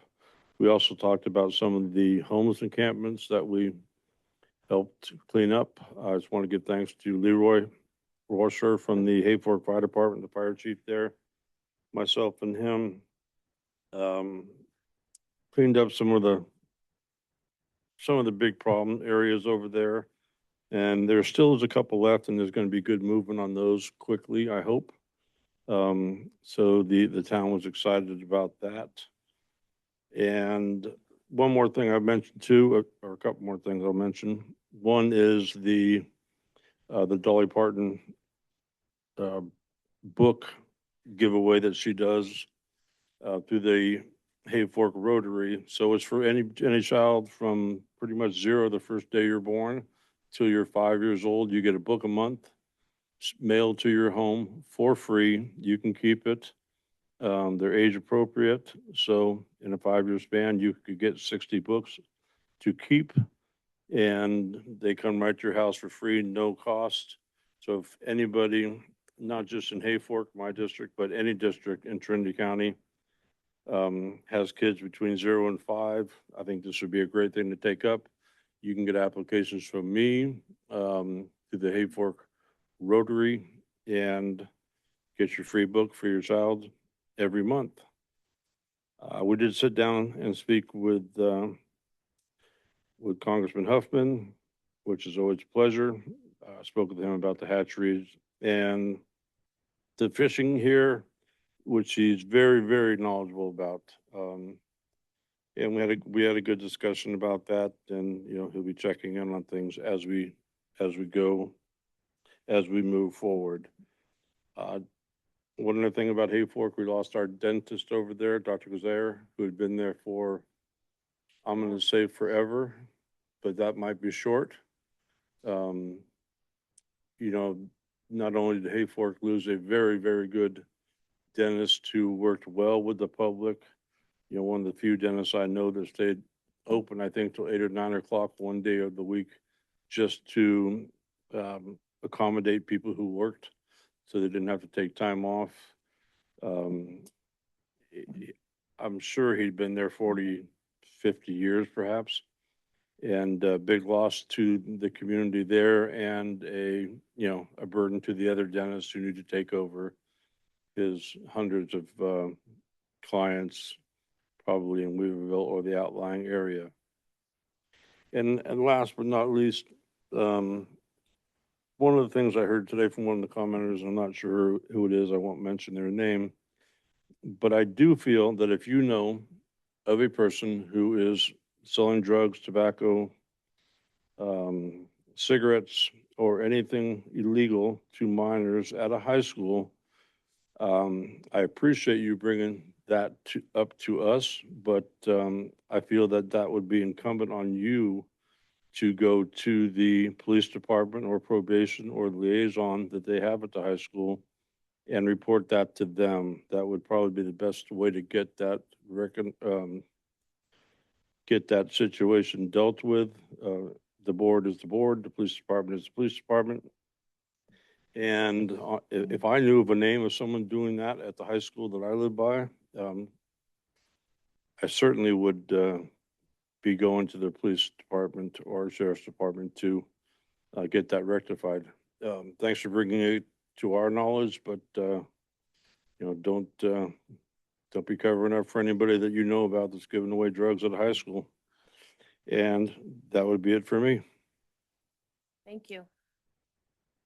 I will report out that I attended via Zoom the NACO Rural Action Caucus. This meeting was really enthusiastic. I was really grateful for the information that was presented, as most of it has some benefit to our county. We had the opportunity to hear from 3 different speakers on that meeting, and one that really I was very impressed with his enthusiasm and knowledge on the issue of working with the federal government to help counties support the roads that take people to national parks. And my suggestion is also to trailheads in wilderness areas. We support that transportation piece, generally from the state highways onto those properties that the Forest Service holds that are open to the public. And I would love to see a partnership. We have some already, but greater partnership on a national level that speaks into our role in supporting that piece of transportation. Also, happy that the Speed Act passed the House and now it's on to the Senate. We heard from Supervisor Cox that she has provided a letter. We are also in our consent calendar prepared to provide a letter as well that will help with our transportation issues around emergencies and long-term negative impacts from those emergencies. One thing that everyone is still getting used to is the shifting of a lot of the national heads or large district heads out of Washington, D.C. into the landscape of America. So that, in my opinion, if you're going to represent the Northwest, you should live in the Northwest. If you're going to represent the Basin Range areas, you should live in those areas. So pulling some of that high-level leadership out of Washington, D.C. and placing them in the regions where they work, live, and make long-term decisions, having those folks live amongst those who will be living in accordance with the rules and different things that are brought forward, I think is really important. The Fix Our Forest has also passed the House and is now on to the Senate. And I am super grateful for the work that the young dynamic people at NACO do for our county and all of the other rural counties in our country. I am submitting, as I mentioned before, we have the resolution stage is now open, and I will be working with CAO Tuthill and our Department of Transportation head and other members of the board if they have interest in adding things to it. My intention is to support a resolution that increases the duration of our opportunity to pull funding out of fire funds so that we can really show how much a wildfire costs for us, because like I said, last meeting out is not over for us, and we are currently in a state of need in repairs for our roads that are clearly impacted from large wildfires that have happened with slippages, large potholes, failures on road edges where there was ingress and egress from large equipment during those fires. And we need to be able to add those to the cost of those fires so that we can recover our county roads after those large extended major fire events. So that is something that I'll be taking forward at the legislative conference in February, and hoping that other counties will join in that request. I attended the Trinity County Collaborative meeting along with Supervisor Cox. She reported out on that. The work of that organization is longstanding, and the voice of the people in that are powerful, and we have made it through a lot of areas where there used to be an impasse, I think. And so it's just kind of been really interesting to watch that group change and morph over the years. I first attended those meetings clear back in, oh my land, a long time ago, like in 2013, I think was when I or 15, maybe when I started going. But it's been an enjoyable experience to watch that group of people really shape natural resources in our region. I had the opportunity yesterday to go down and ride around with Supervisor Brownfield and look at some of her roads of concern and just share some time with her on issues that are, important to her and the people of her district. I will say it was a 12-hour day. By the time I drove from my house down to meet her, and we drove clear out past the Lone Pine Ranch. If you have never done that, it is incredibly far.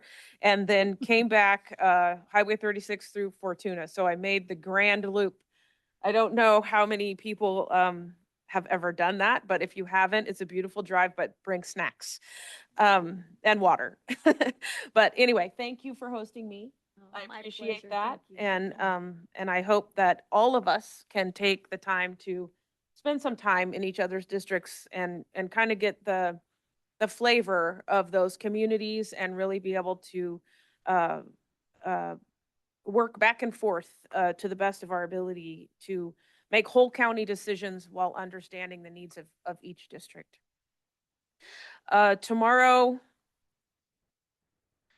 Thursday, I'll be meeting with the Sanungwe tribe and the Fire Safe Council on their allotment that is actually just across the county line. But as many of the people of the Sanungwe tribe live in Western Trinity County, and we are part of the community that was given the funding for the large Fire Safe Council project for fuels reduction along roadsides. We're going to look at some of those projects in Western County, or have a conversation about them, and meet with the tribe to see where we're standing with their interaction with the county and how we might be able to just increase make that relationship more robust.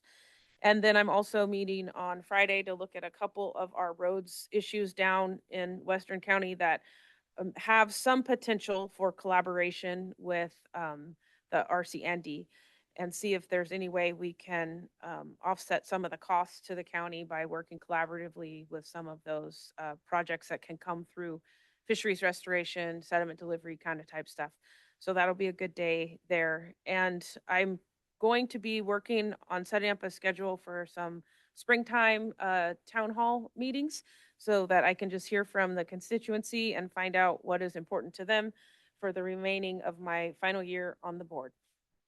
So with all of the members of the Board of Supervisors concluding our report outs, we will now move to ad hocs. And within this conversation, we need to determine if we will continue those as the ad hocs close with the past chair and open with the new chair. So in those reports, we will be making that determination if those ad hocs move forward or they close out. So first, we have the cannabis tax ad hoc.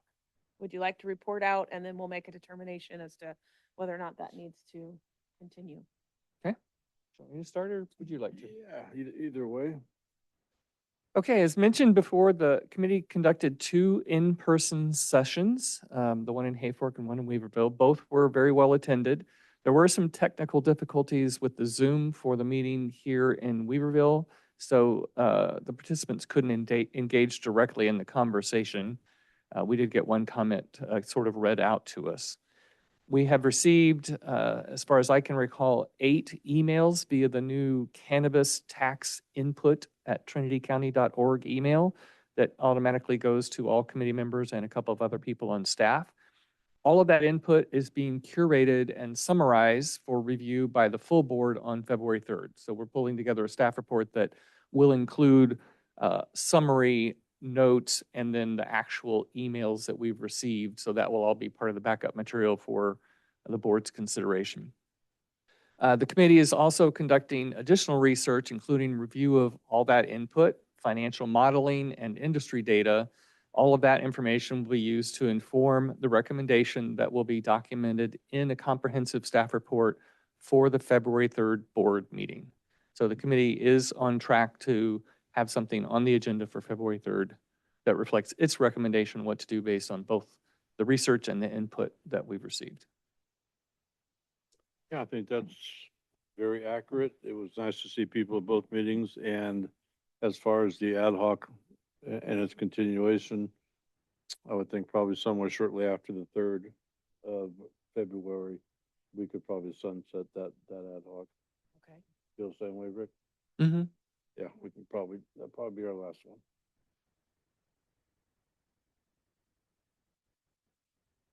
So we will close the ad hoc and then reopen the ad hoc.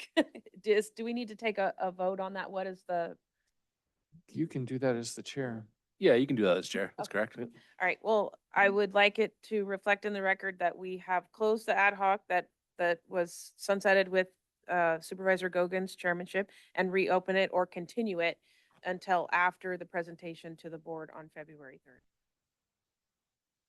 Are you all in? We are. Okay, thank you. Did you get that? Thank you. We will now hear from the report of the tourism ad hoc. Okay, again, I can go first and then others can weigh in. So the committee developed an action plan that will be used to manage the allocation of funding that this board approved. It basically laid out how things would go for the next 6 months, I guess it is, laying out when the 2/6 digital meetings would take place, when the quarterly meetings would take place, not specific dates, but just general timeframes. Susie Hawkins has been able to confirm that she has, through the action that we've taken and the way that things were committed to the record, she has what she needs to issue funding to all recipients without any further paperwork, except for the Trinity Chamber.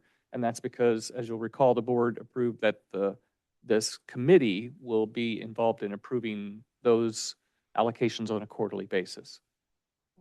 One of the things to be clear, because there was some level of confusion, but the ad hoc committee's belief is that, and our plan calls for that quarterly money to go out for this quarter, the next quarter, the next quarter, the next quarter, which means 2 of those quarters fall into the next fiscal year.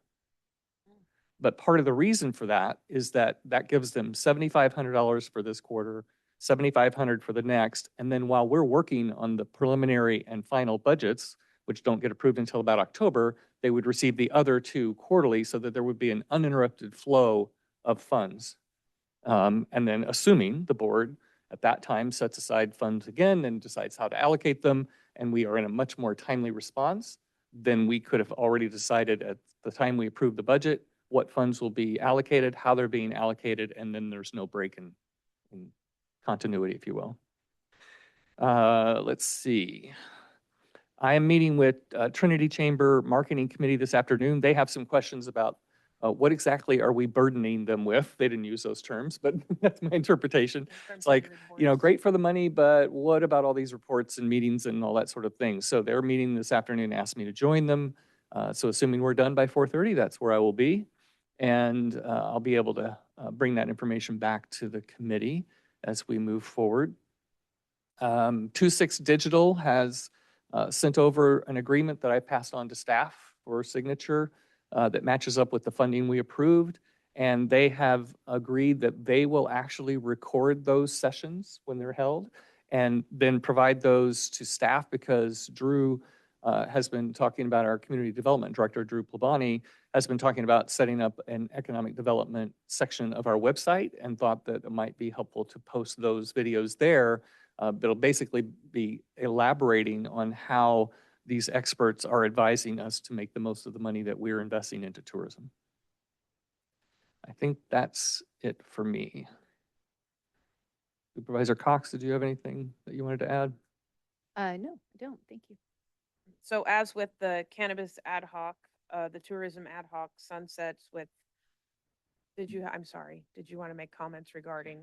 If I may, I'm really pleased to see that, you know, this tourism roundtable will be occurring on the 29th of this month.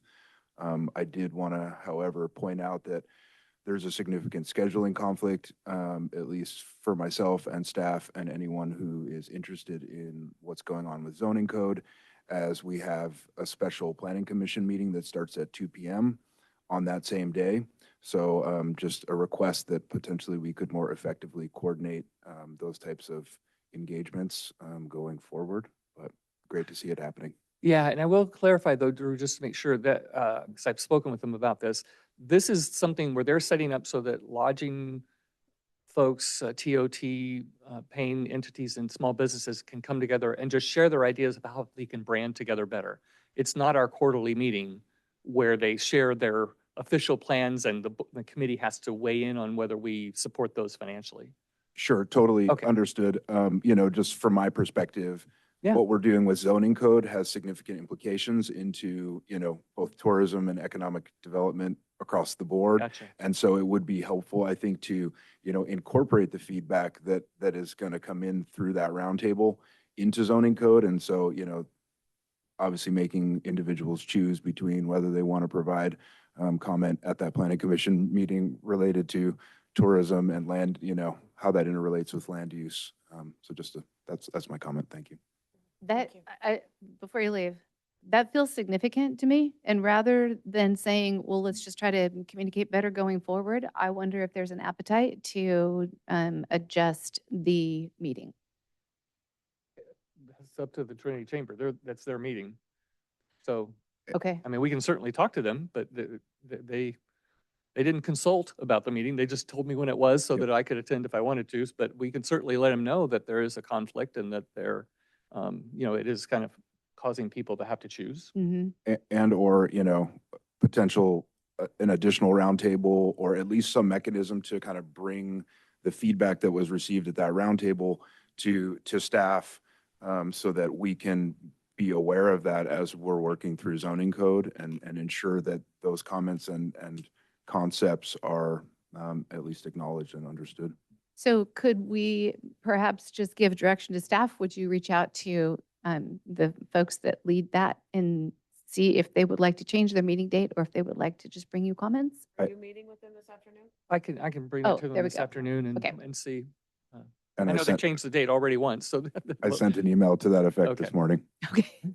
Nice. Very good. Thank you. Thank you for bringing that forward. Now at this time, we will make note that we are continuing the tourism ad hoc until, Yeah, I was thinking about that. So the way that we've got this set up, the committee will need to continue operating through October because we will be making the decisions about allocation of the quarterly funds. And then as it's established right now, we would be going through this same process for the 26-27 funds. At that point, I think then we could make a determination. If it's going to continue, I would think at that point it should become a formal committee because you at that point are saying, we're going to have ongoing work from this committee for the foreseeable future versus right now, we could say that it's going to end in October, but. Correct. If it's ongoing, then you need to set it up formally. okay. And at what point, council, does that sort of ongoing caveat apply? There's no defined sort of timeline, but you should have sort of a date certain for these ad hocs so that they don't go on indefinitely. Okay. So I would say less than a year for sure, right? Yeah. Yeah, and we started this after October, maybe around October. So it'd be about a year when we get to the October timeframe. Okay. So we'll continue the tourism ad hoc until October, and at that time, we will establish it as a committee and assign boards of representatives at that time. Is that Sure. the best idea? That works. That's fine. Yes. Before we move into the consent calendar, we will take a break. Oh, I'm sorry. One moment before we do that. I just wanted to confirm that the agenda says tourism, but I believe this was the tourism funding ad hoc. Yes, tourism Yes. funding is the correct terminology for this one. Thank you. And is there a tourism development ad hoc that we need to discuss now or? There is a that's tourism development advisory committee? advisory committee, which is not ad hoc. It is a standing committee. Thank you. At this time, we will take a 10-minute break, returning at 11:16 and opening with the consent calendar at that time.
you. We will now resume the board meeting of the Board of Supervisors for Trinity County. We will move into our consent calendar. These items include routine, non-controversial matters and will be acted upon by the board by one roll call motion. If a member of the public has any questions or comments on an item on the consent calendar, they may provide them now. A member of the board or staff may request an item be pulled and considered separately. At this time, I would like to make a notation that there was a spelling error on item D3, and we will correct that in the minutes. Do we have any public comment on consent calendar in the room?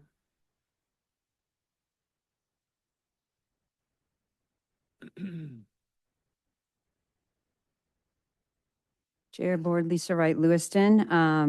I would request that you pull the minutes for some additional discussion regarding the accuracy and completeness. That's item D4. I also request that you pull item D3, the resolutions. And this isn't a criticism. It's a practical solution that protects both the board and staff. When you delegate signature authority to the CAO, it's very common and it's appropriate. But what is unusual here in both these resolutions is that you're giving the breadth of that authority no constraints. So it's particularly for revenue contracts and leases without any dollar limits, time limits, reporting, or clear scope boundaries. In other counties, this kind of delegation is typically paired with safeguards, a monetary cap, limits on property encumbrances, periodic reporting back to the board, and clear language that policy level decisions remain in open session. I've provided a short half-page amendment that does exactly that. It preserves efficiency for routine matters while ensuring that significant financial or property decisions remain where they belong, and that's with this board in public. These amendments that I'm proposing do not unwind past actions. They would not slow down operations. They simply ensure transparency, fiscal accountability, and clarity going forward. I had the great privilege when I was with the U.S. Justice Department as a presidential intern and an analyst to be trained at the Federal Law Enforcement Training Center, specifically in white-collar crime and fraud investigation.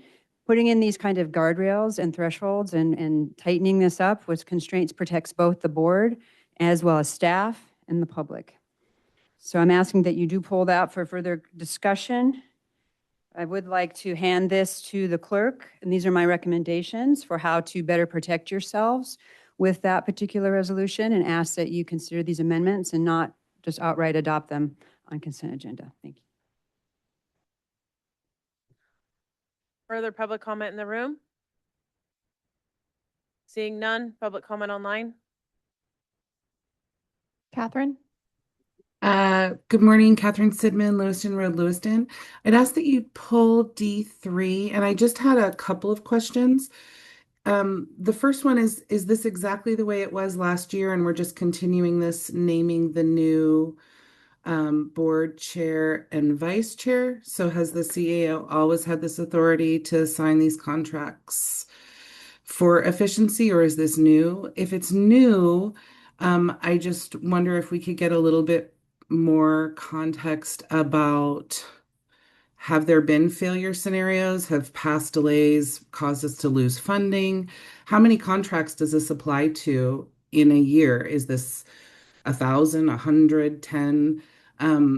I really think that one thing that the board could work on is increased transparency, and not at all implying any nefarious intent, but something like this that increases efficiency without any context as to how much efficiency we're gaining, but it also reduces transparency, because these contracts aren't going to be coming before the public. They're just going to get signed and move on. So I'd like to know, in more discussion and explanation, the history of this. Has it always been this way?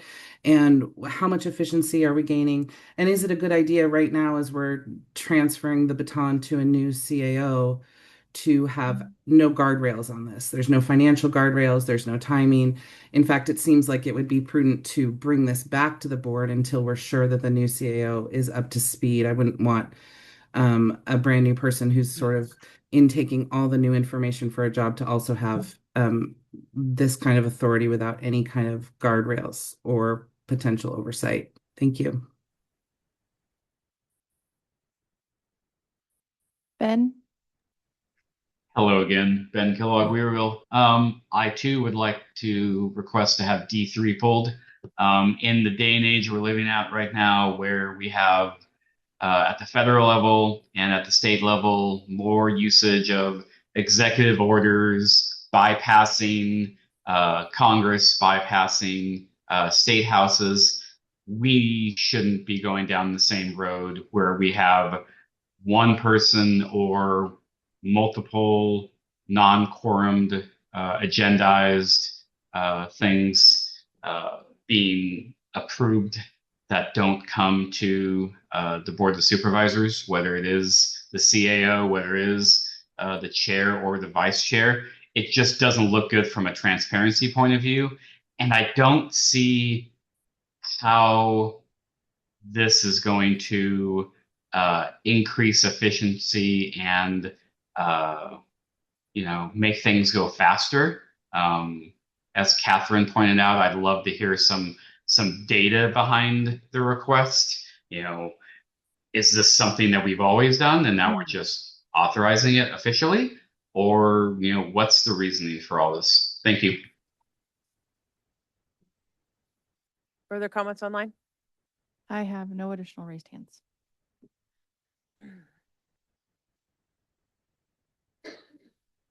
I will ask for a motion. I'll move to approve the consent calendar as presented. I will second. Do we have any board discussion on the matter? No. Do we need any explanations? No. Do we need any explanations on If the you D3? want to make a counter motion to pull an item, you're welcome to do that, and then we can have discussion on that. I'll pull D1 just for comment, actually, not D1. I'll pull D3 then, So- just for discussion. Okay, so you need to make a motion. Motion to approve. Is all this others. correct? Secondary motion? Well, No. Normally, before the motion is made, we would ask the board if they wanted to pull any items, and then we would make a motion to approve the remainder of the consent calendar. And then we would vote on that, and then we would work through each of the pulled items. So Correct. So we maybe have a at this standing, point, we we need have a to standing withdraw motion. the motion. Withdraw those motions, or the first one and the second one if it was made, and then go through the procedure as described. Okay. Withdraw in a second. Withdraw. Okay. So Okay, now, at this time, do any board members wish to pull any items from the consent calendar? I'd like to pull item D1. Anyone else?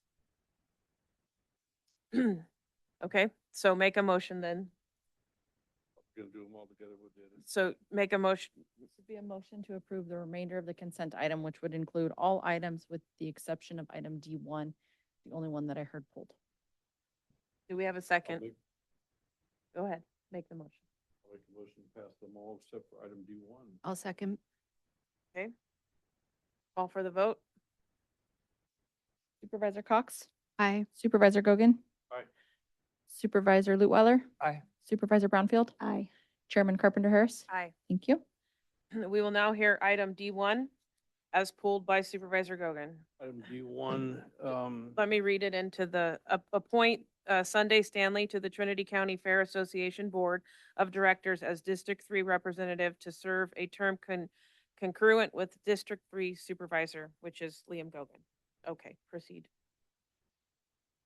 so first off, I'd like to thank Adrian Keys, who's been on that board for 9 years and, does a lot of work out there at the fairgrounds and in Trinity County in general. Sunday Stanley will be taking over. She's worked with the school board over there in Hayfork. Her father, Hippie Chuck, was on the fairground board for a while. And I just wanted to say thank her for stepping up. And I really like to thank Adrian for all the years he's put in on the fairground boards. 9 years is a long time to be on that board. So I wanted just to thank them at this time. We will now consider a motion. Oh, public comment, I'm sorry. We will hear public comment on item D1. Seeing none in the room, public comment online. Adrian? Hey, Chair, Supervisors, thank you so much. I really appreciated that, Liam, and it's been my pleasure to serve on the board, and I am really excited to have Sunday Stanley coming on behind me. So thank you all very much. I will remain involved in various capacities, but it's been a real honor. Thank you all.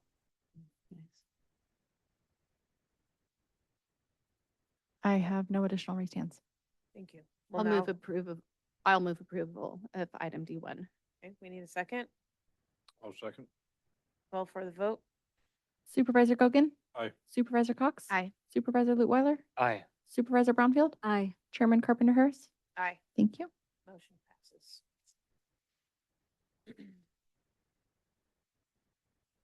Chair, may I make a comment? Yes, please.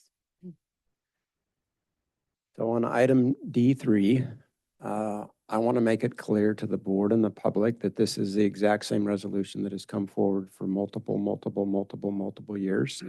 It happens every time we have a new chair or a vice chair on the board. The CAO is always put in there. It's an administrative requirement only for all federal and state contracts. When you sign a contract that's over $25,000, or I sign one that's under $25,000, it has to happen. This is not, I repeat, it is not giving the board authority or the CAO position authority to approve any individual contract. This is simply the signatory authority that when we sign a federal or state contract, they will ask for what is providing that authorization to that individual that is on that signature block. That is simply all it is. All contracts over $25,000 will continue to come to the board for approval. All contracts under $25,000 are the CEO for approval. However, we still have to have budgetary authority for those, which always come to the board. So there's absolutely full transparency. There's multiple checkpoints that come forward for the board and the CEO position. And this is nothing different. It's been done for multiple years. Thank you for that All before my clarification. time here. Thank you for the clarification. Yeah, it's just for signing authority, I believe, not approval of the contract itself. Right? Thank you for that. We will now move into our public hearing on community development and planning. We will conduct a public scoping meeting regarding the environmental impact report for the Trinity County 2050 General Plan update. Welcome. Good morning, Chair, Supervisors. Drew Plabani, Director of the Community Development Department. I'm just going to give a brief introduction, and then I will turn it over to Jim Harnish from Minter Harnish to walk you through the first few slides, and then Aileen Mahoney from Rincon, who will take you through the rest of the slides. But earlier this month, the notice of preparation was sent to the State Clearinghouse and also publicized in the Trinity Journal. We'll be having 2 public scoping sessions. This is the first of 2, and the second will be held at the January 20th Planning Commission meeting. And so I don't know how much more you'd like me to go through, in terms of kind of the background on this, or if you'd prefer just to get into the slideshow. I'm comfortable with moving on to the slideshow. Does anyone else have any other concerns or more information they would like from our department head? Thank you. Thank you. Welcome. Welcome, or thank you. Greetings. Board Chair, members of the board, my name is Jim Harnish. I'm the principal and owner of Minter Harnish and the project director for the General Plan and Zoning Code updates. And we'll present the first few slides of the presentation and then turn it over to Aileen Mahoney with Rincon, who will do the rest. Be nice if it was a little bit louder. Sir, So- may we ask you to maybe speak closer to your microphone? It's a little quiet on this end. Oh, sure. Thank you. That's better. Thank you. And I can talk louder too. So is that good? That's much better. Thank you. Okay, sounds great. Thank you. As Drew said, this is a scoping session for the environmental impact report for the general plan and zoning code update. Next slide, please. So the agenda today is I'll do a brief introduction of folks involved and talk about the project description and turn it over to Elaine, who will lead the discussion about the CEQA and scoping. Next slide, please. So as you know, county staff, Drew, who's just chatting with you, is the lead for the county staff on this project. For Rincon Consultants, Elaine Mahoney is the lead planner for the preparing the environmental impact report, which has already started. And then for Minter Harnish, I'm the overall project director, but Brent Gibbons is the principal planner in charge of the project. And then Michael Gibbons is the project manager for the project. Behind us are a number of folks and several firms that have been working on the project diligently for the last several years. Excuse me. Next slide, please. So the EIR addresses the entire county, dealing with both land use and zoning, which are articulated through the general plan and the zoning code update. Next slide. So for the EIR, there's a project description that's prepared up front. This is a summary of the description. There's a more detailed one provided as a part of the scoping process. But for the general plan, it's a 25-year document. The primary objectives are for it to identify the vision for the county's future, provide a balance between growth and conservation, inform the community about the ground rules that guide future development in the county, to assure that the development occurs in an orderly manner, and then finally to continue to engage in a comprehensive and inclusive outreach process throughout the whole process, and that includes through the certification of the EIR. Next slide, please. As also a part of the project description, the EIR addresses both the general plan, which incidentally includes the 8 community plans, as well as the zoning code update. And the zoning code, the focus of that is to identify allowable uses in the permitting process for development in the county. This is to really update and modernize that process. It reflects changes in state law, which are numerous since the zoning code was last adopted. And an essential piece is to ensure consistency with the general plan update, particularly the land use diagram. The EIR will also cover the follow-up countywide rezonings.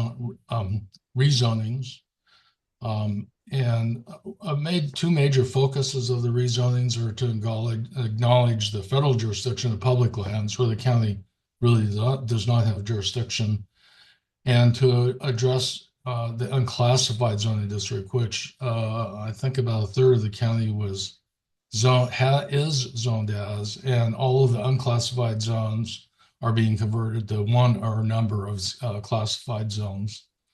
And then finally, the project description includes addressing the update of the cannabis ordinance that is included within the zoning code. Next slide, please. At this point, I'll turn the remainder of the presentation over to Elaine Mahoney. Elaine. Thanks, Jim. So I'm Eileen Mahoney with Rincon Consultants. I'll be explaining the purpose of this meeting specifically and the scope of the environmental document that we'll be preparing. You can go to the next slide.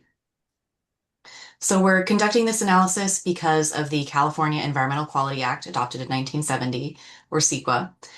The act is really all about public disclosure and input during the environmental review process prior to a decision being made on a project through the preparation of environmental documents. In addition to simply disclosing the anticipated environmental impacts, CEQA also requires that we seek to minimize, reduce, or avoid those impacts through what are called mitigation measures.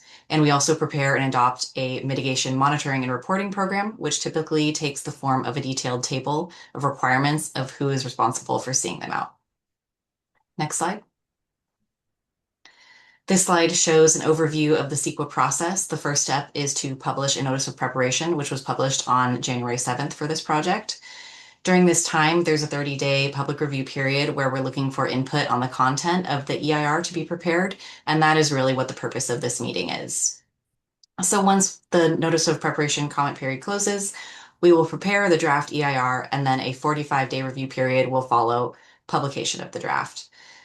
Following that review period, the final EIR is prepared, which includes responses to comments, notes any changes to the draft EIR, and includes the mitigation monitoring plan. At that point, responsible agencies will consider the final EIR, and then the county can make a decision on the project.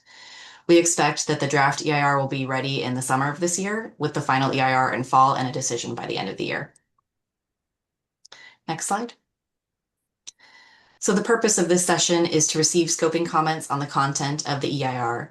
We're really looking for public input on the environmental analysis to be conducted, including suggested topic areas to cover, potential issues of concern. You can also suggest potential alternatives to the project and propose mitigation measures that should be included. If you have detailed comments, we really encourage you to provide those comments in writing. Next. This slide shows the 20 issue areas that will be covered by the environmental analysis in the EIR. For each of these issue areas, there are checklist questions in the CEQA Guidelines Appendix G checklist that we will respond to and cover in the EIR. Next slide. This slide shows the structure of the EIR. It will start with an introduction and executive summary, which really provides a snapshot of each issue area covered, the potential impacts identified, and mitigation measures. Then there will be a chapter detailing the entire project description. And then the meat of the analysis, the meat of the EIR is really the environmental impact analysis, which will have a subchapter for each issue area, including a topic-specific environmental setting, potential impacts, and mitigation measures where potentially significant impacts are identified. And the impact analysis will include details that are not in the executive summary. Then there will be an alternatives chapter that includes a no project alternative and build alternatives that are intended to reduce identified impacts of the project.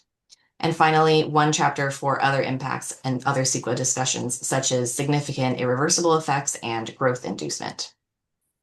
Next slide.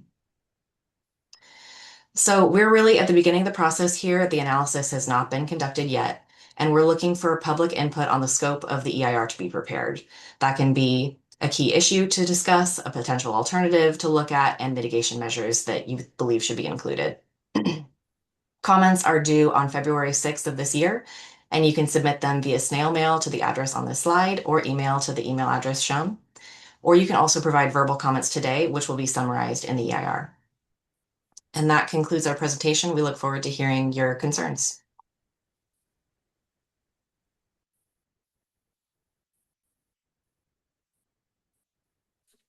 Thank you for that. Do we have any questions of the board?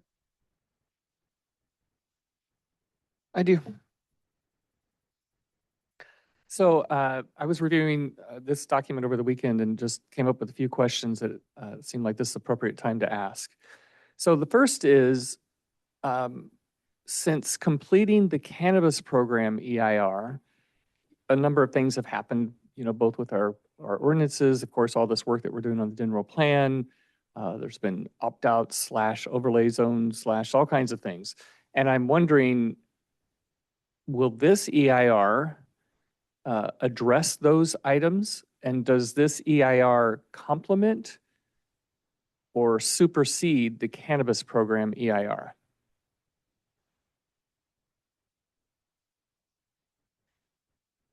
To whom are you addressing that question? Whoever we're paying to answer those questions. I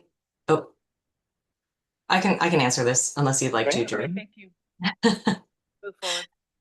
So the EIR is going to address the general plan as it's proposed, in addition to the zoning changes and the other changes that Jim covered. We are going to consider the cannabis program EIR as it was previously prepared, and some of the analysis may supersede that EIR, and we will very clearly indicate when that is the case. Okay. Did you have further comment? Okay. And then the staff report indicates that, quote, projects that are consistent with the general plan would undergo a streamlined CEQA environmental review and approval process, unquote. And I'm just wondering if you can provide some examples of what would fall into that category and examples of what would fall outside of that category or description. Because I'm sure there are some things that won't be streamlined. We just heard, the sheriff from Shasta County talking about a 2-year CEQA process so that he can move forward on a project, and that can't be a streamlined process. And so I'm just wondering if you can give us some examples so we have reasonable expectations about, so what fits what you just described as consistent with the general plan that would be streamlined, and what would fall out of that? And not an exhaustive list, but just some illustrative examples. Yeah, generally projects that are consistent with the general plan, the ones that don't need a land use change or a zoning change will not require additional CEQA review. You'll just, during the ministerial approval process, need to confirm that they do fall under the general plan, and then they would be covered by the EIR and not require additional CEQA review.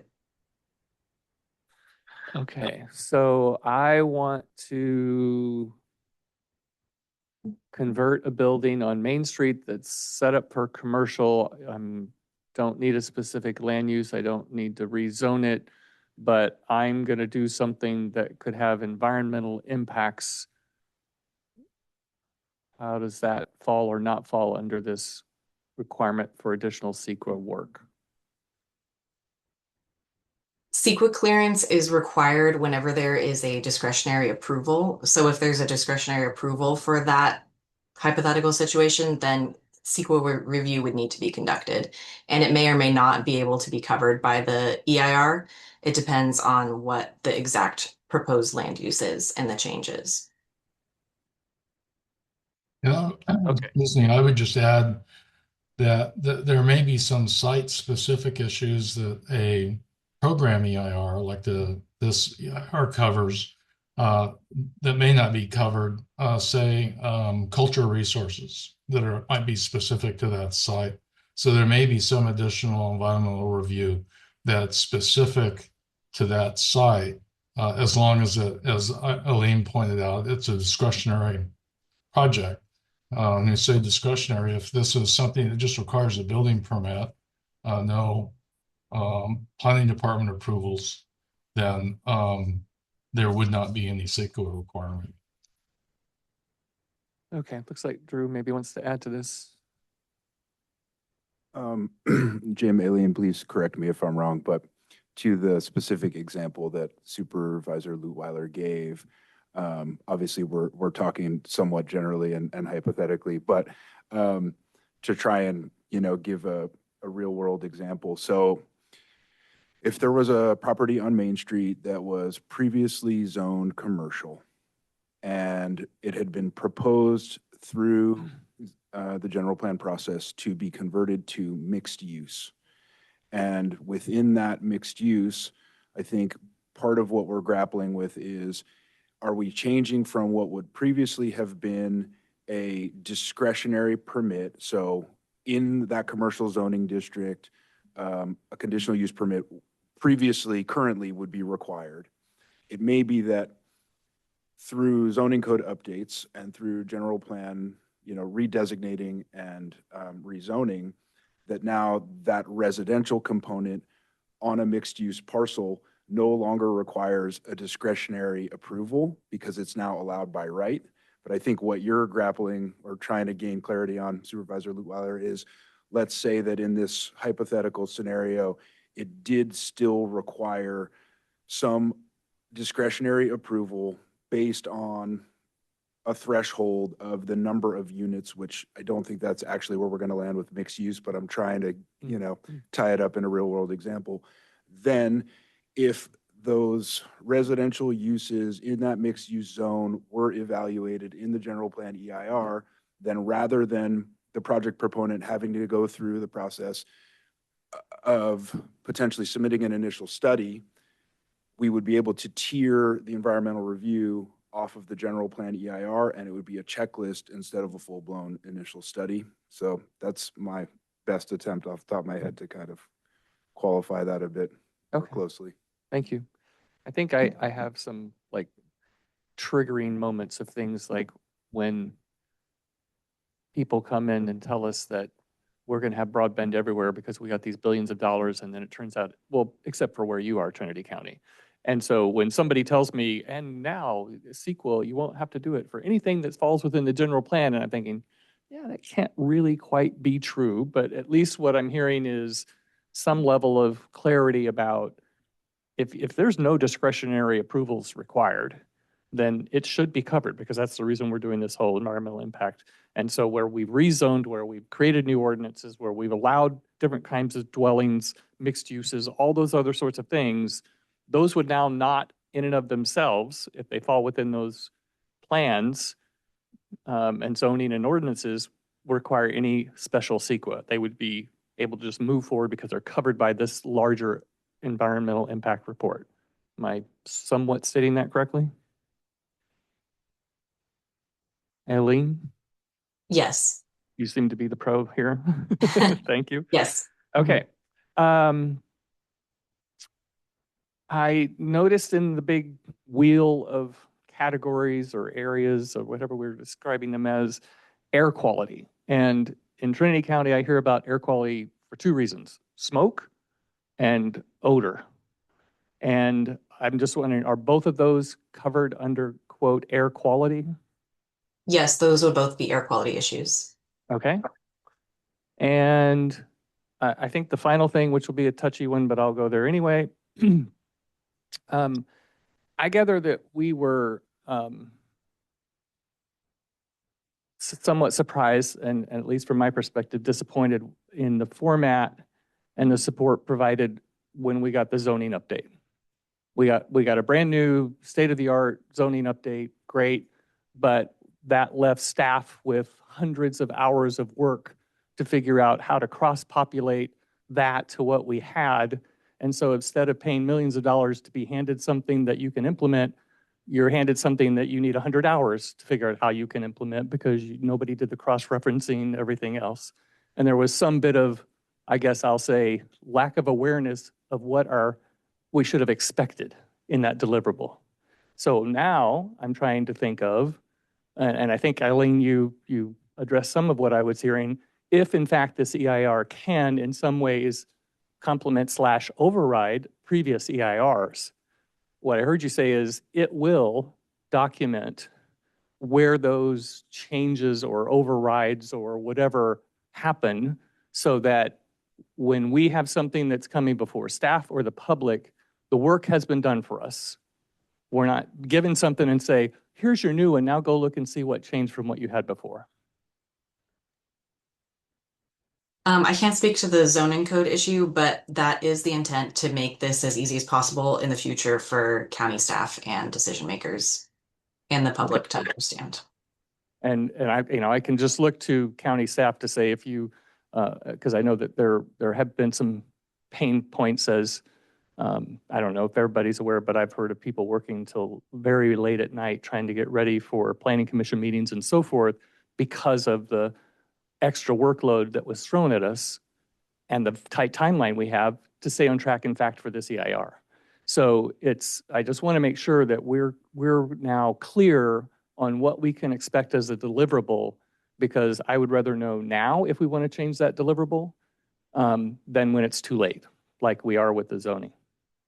So we don't have to answer that question right now. At least at the high level, I'm hearing that things like where this is changing something that's in place today, we will very clearly call that out. That seems like a good starting point. Okay, thank you. Complete. Any further questions from the board? Thanks. Do you want to add any further information? Thank you.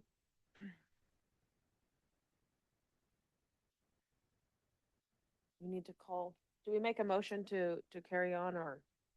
Well, have we actually opened the public? Oh, I'm sorry. The public hearing? I apologize. I forgot that piece. Do we have any public comment on this item? I apologize for neglecting that. Wasn't intentional.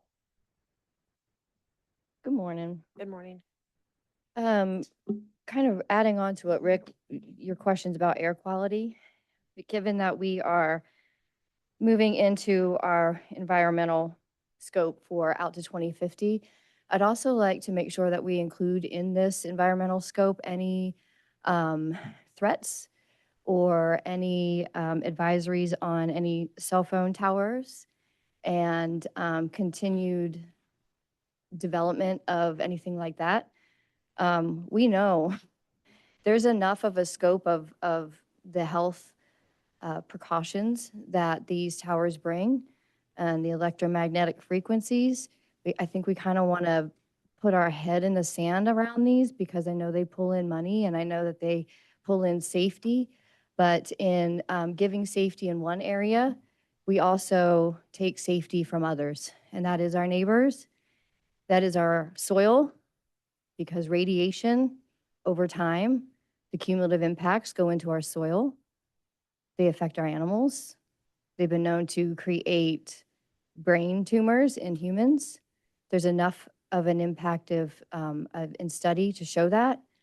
And I would rather not be the county that invites that into 2050. I would like to be very informed about our air quality also, and our land use also combine to create a threat to our environment. And I'll speak more to this on Thursday at the Planning Commission meeting around the cell phone towers. But I think this has to be a massive, massive question and something that we look at as we move into 2050, because that gives us 25 more years of putting our environment and our people and our neighbors in a health risk in order for another form of safety. So I'd like for that to be very much included in this EIR. Thank you. Can you provide your name for the record, please? Vidette Vanderweide, Lewiston. Thank you. Any further comment in the room? Any public comment online? I have no raised hands. I will bring it back to the board.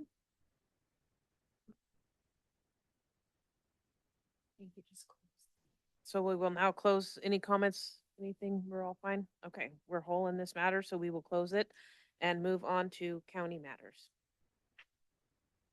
These items include non-routine or controversial matters that are listed alphabetically by department. A member of the board, staff, or public may request that an item be heard out of order. Seeing that we only have one item under this agendized county matters piece, we don't need to worry about that. So I will read this in. Community development, planning, adopt a resolution which authorizes application to and participation in the pro-housing designation program. There is no impact to the general fund. Potential revenue estimated in the amount of $650,000 under the pro-housing incentive program. We will hear on this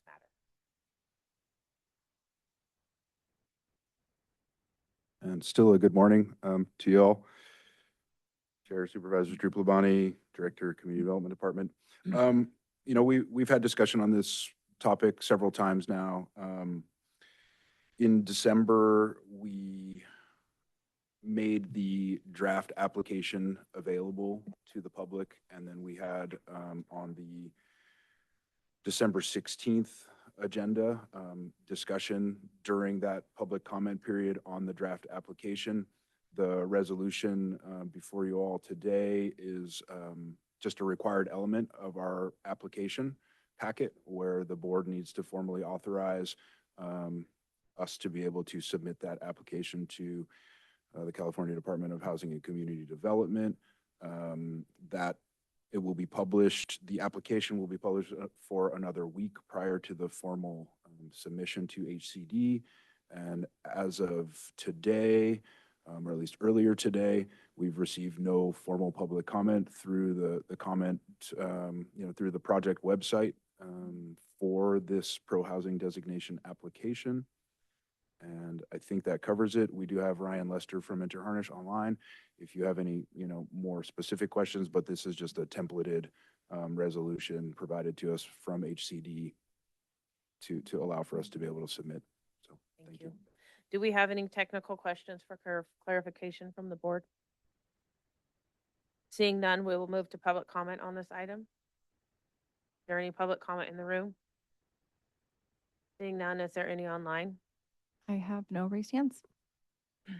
Thank you. I'll pull it back to the board at this time and ask for a motion. I move to approve as presented. I will second. And I made just a comment. I just wanted to thank again Drew as our community development director. I know that our consultant team was also a big part of this and guiding us and advising us, but I just really want to appreciate the extra effort that this took to make this happen and the potentially significant impact it could have to our community. And so thank you very much. I guess I just wanted to add, and I've had discussions with CAO Tuthill on this topic, the potential of forming a ad hoc, at potentially an upcoming meeting to discuss the pro-housing incentive program. But we have a little bit of time still before we need to submit that application. When time allows over the next month or so, we're going to begin sort of populating that application with the broad categories.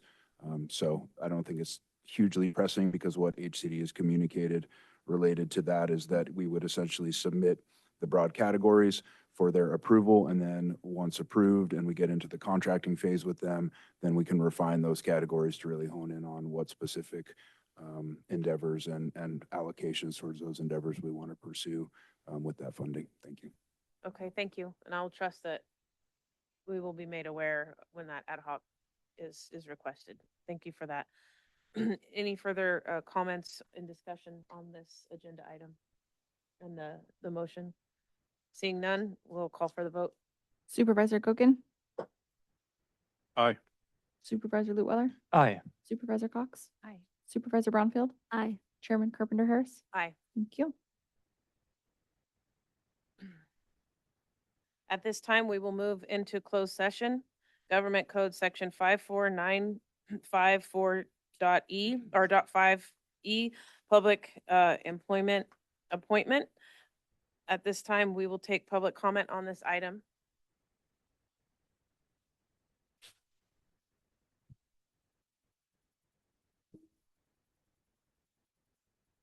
Chair Supervisors Lisa Wright Lewiston. The closed session I'm identified as public employee appointment county administrative officer is agendized under Government Code Section 54954.5E. This section governs agenda placement and description only. It does not authorize closed session. The statute that authorizes a closed session for public employee appointment in Government Code Section 54957B1, which is not cited on the agenda.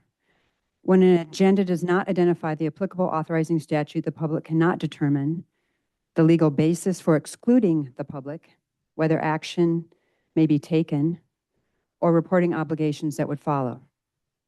This concern mirrors issues raised earlier regarding the board's continued reliance on a generic agenda placement citation rather than specific statutory authority required by the Brown Act. Proceeding into closed session without adequate statutory identification risks both invalidation of any resulting action and unintended waiver of the confidentiality the closed session provisions are intended to protect. In addition, the public record reflects the county administrative officer vacancy, recruitment authorization, position parameters, selection process have not been brought to the board in open session for discussion or approval. The absence of open session consideration heightens the importance of strict compliance with closed session notice requirements and reinforces the need for clear statutory citation and purpose on the agenda. My objection is made for the record prior to the board entering closed session. Thank you. Any further public comment in the room? Any public comment online? I have no raised hands. I would like to report out on last meeting's closed session that direction was given to staff on item G1, and on item G2, direction was given to the staff on both of those items.